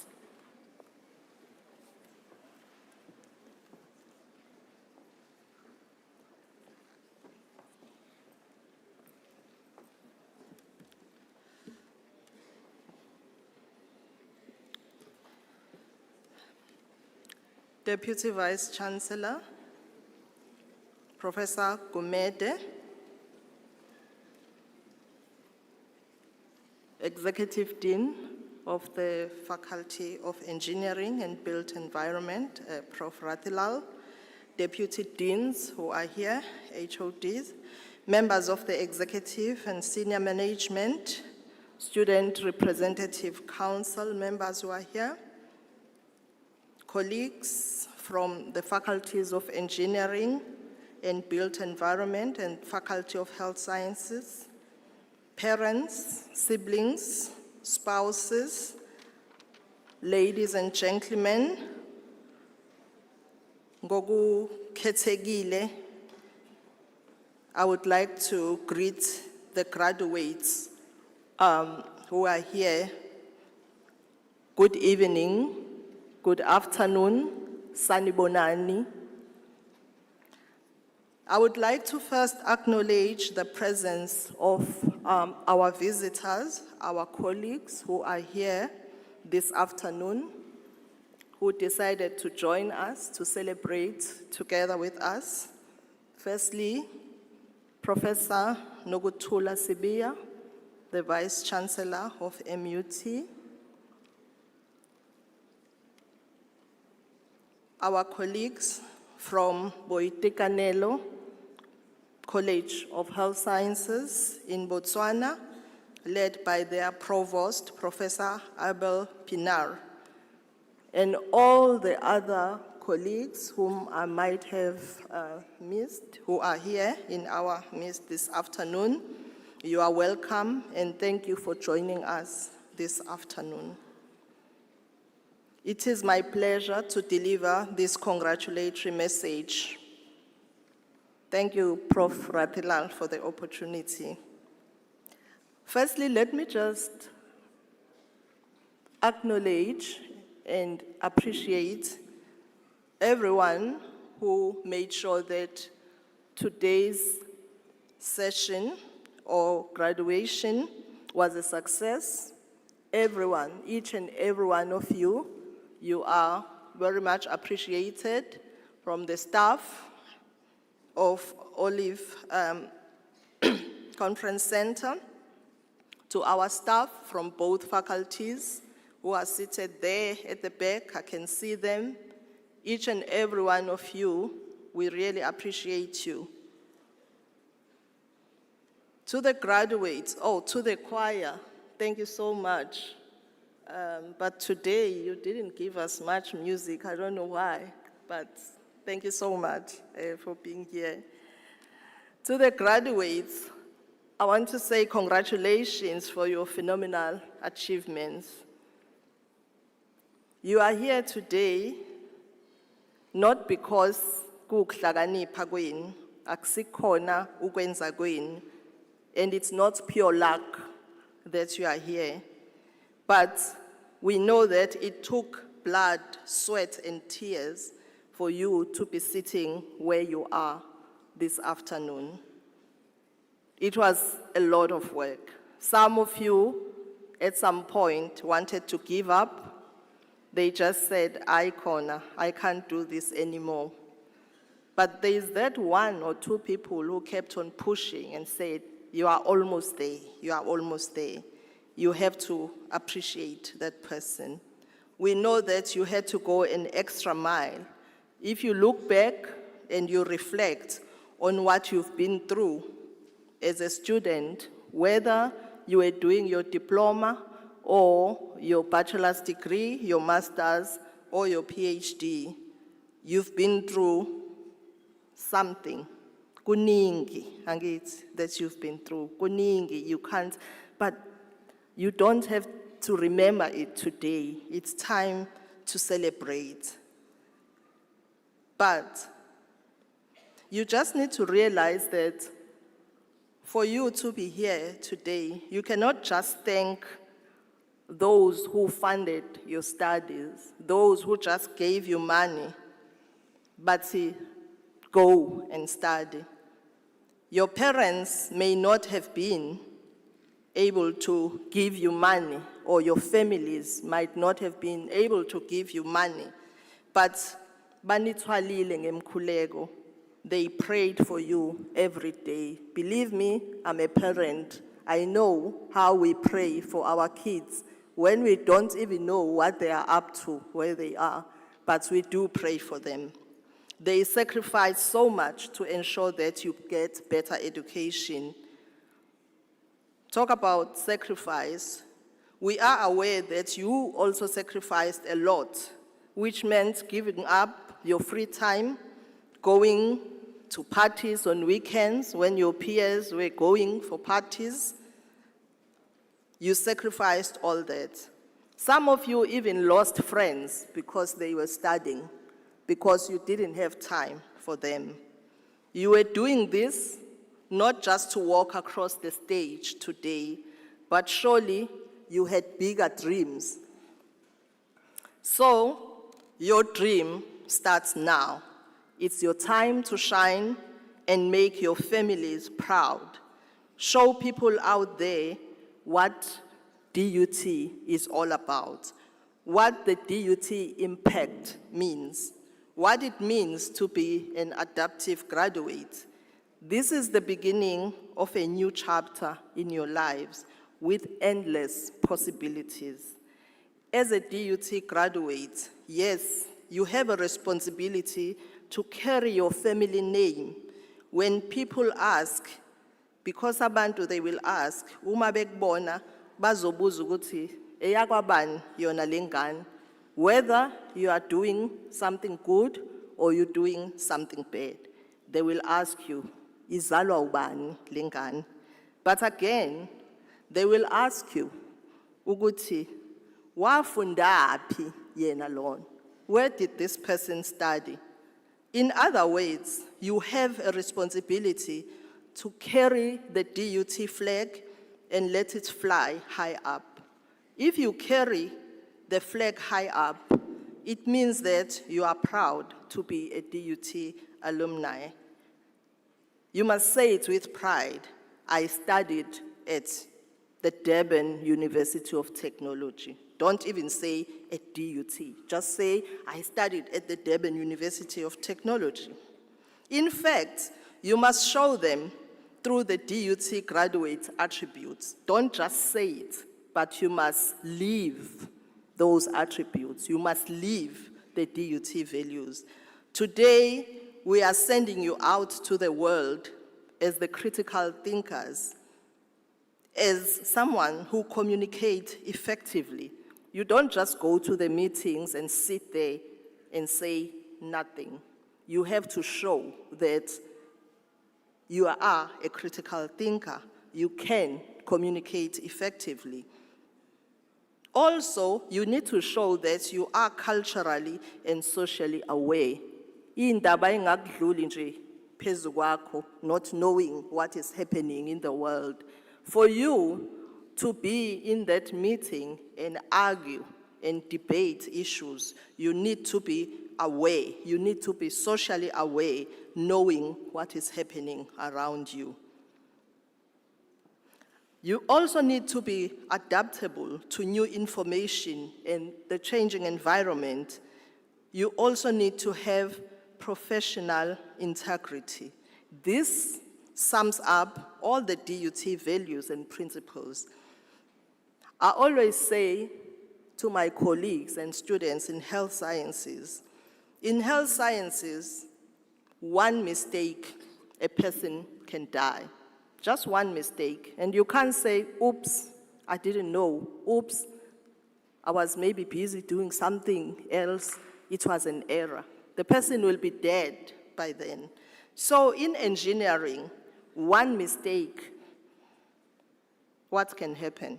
Well, I don't know. I'm not an engineer, but I don't want to be in a collapsing building because of an error of one engineer. I don't want, so in engineering, one mistake, a building or a structure will collapse. Can you imagine there is so much construction happening in KZN? If one engineer makes an error, all those bridges, they can just collapse. So, in summary, you just need to say, no patient must die under your watch if you are from health sciences. If you are from engineering, you have to say no building or structure must collapse under your watch. You just need to show that you are a DUT graduate. By those words, I just want to wish you well and congratulations, go well and celebrate. Thank you so much and good afternoon.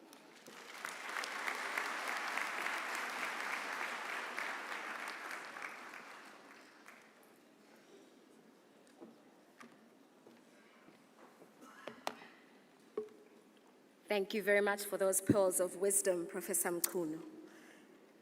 We are almost at the end of our ceremony, ladies and gentlemen. Before we sing the national anthem, a reminder to our adaptive graduates. The Center for Quality Promotion and Assurance, CQPA, is conducting a survey for all graduates. Please click on the link in the SMS you will be receiving. And we thank you for participating in our DUT graduate survey. Ladies and gentlemen, we are at the end. Please, may we observe the protocol for the national anthem. Gentlemen, you are to remove your hats, your caps, and your motorboards. Ladies, you can keep your headgear on. If you are able to, we ask you to please stand and sing along in the national anthem. And you are also reminded, honored guests, to please remain standing after the national anthem has been sung, as the Deputy Vice-Chancellor will dissolve the congregation. Honored guest, it has been my absolute honor and privilege to be your program director for today, and I wish you all the best to our adaptive graduates. Ladies and gentlemen, please may we stand for the singing of the national anthem.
By virtue of the authority vested in me, I dissolve this congregation of the Durban University of Technology.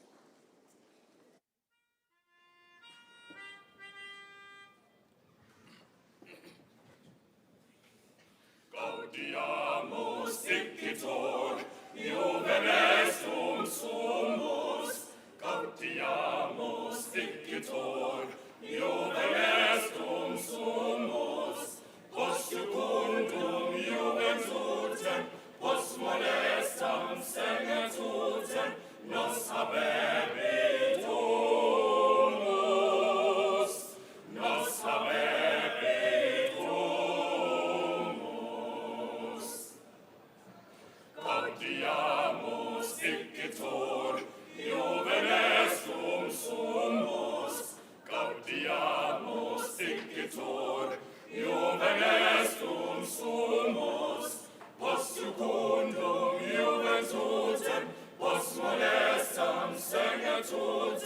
nos habebitur,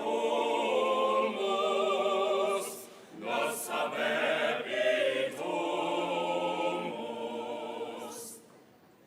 Viva l'academia, viva professores, viva l'academia, viva professores, viva membrum qualibet, viva membrum qualibet, semper sit in flore, semper sit in flore. Viva l'academia, viva professores, viva l'academia, viva professores, viva membrum qualibet, viva membrum qualibet, semper sit in flore, semper sit in flore. Gaudiamus dicitur, juvenes non sumus, gaudiamus dicitur, juvenes non sumus, post iucundum juventutem, post molestam senetutem, nos habebitur, nos habebitur.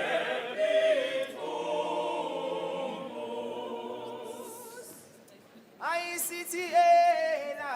City Oh, ah, la, la, la. City City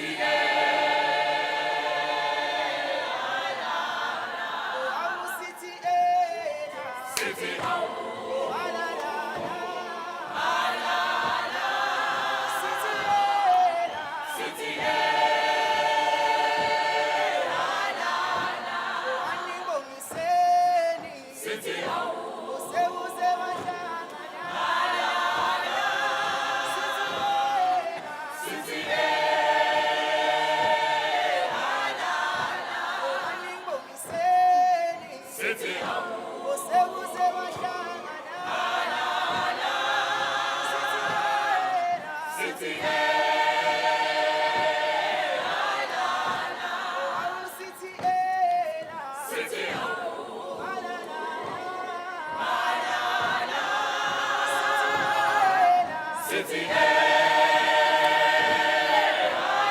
Noma ngabizindle zodaka.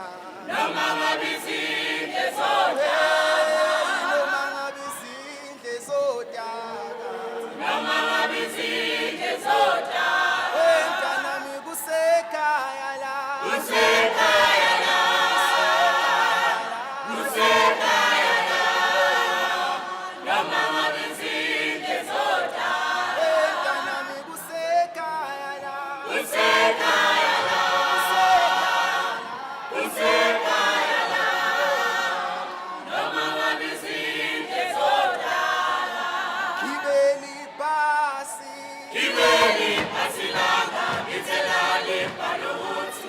Noma ngashada ngoba ngeketshele. Gibeli pasi. Gibeli pasi langa ngithelale phansi. Noma ngashada. Ready for takeoff.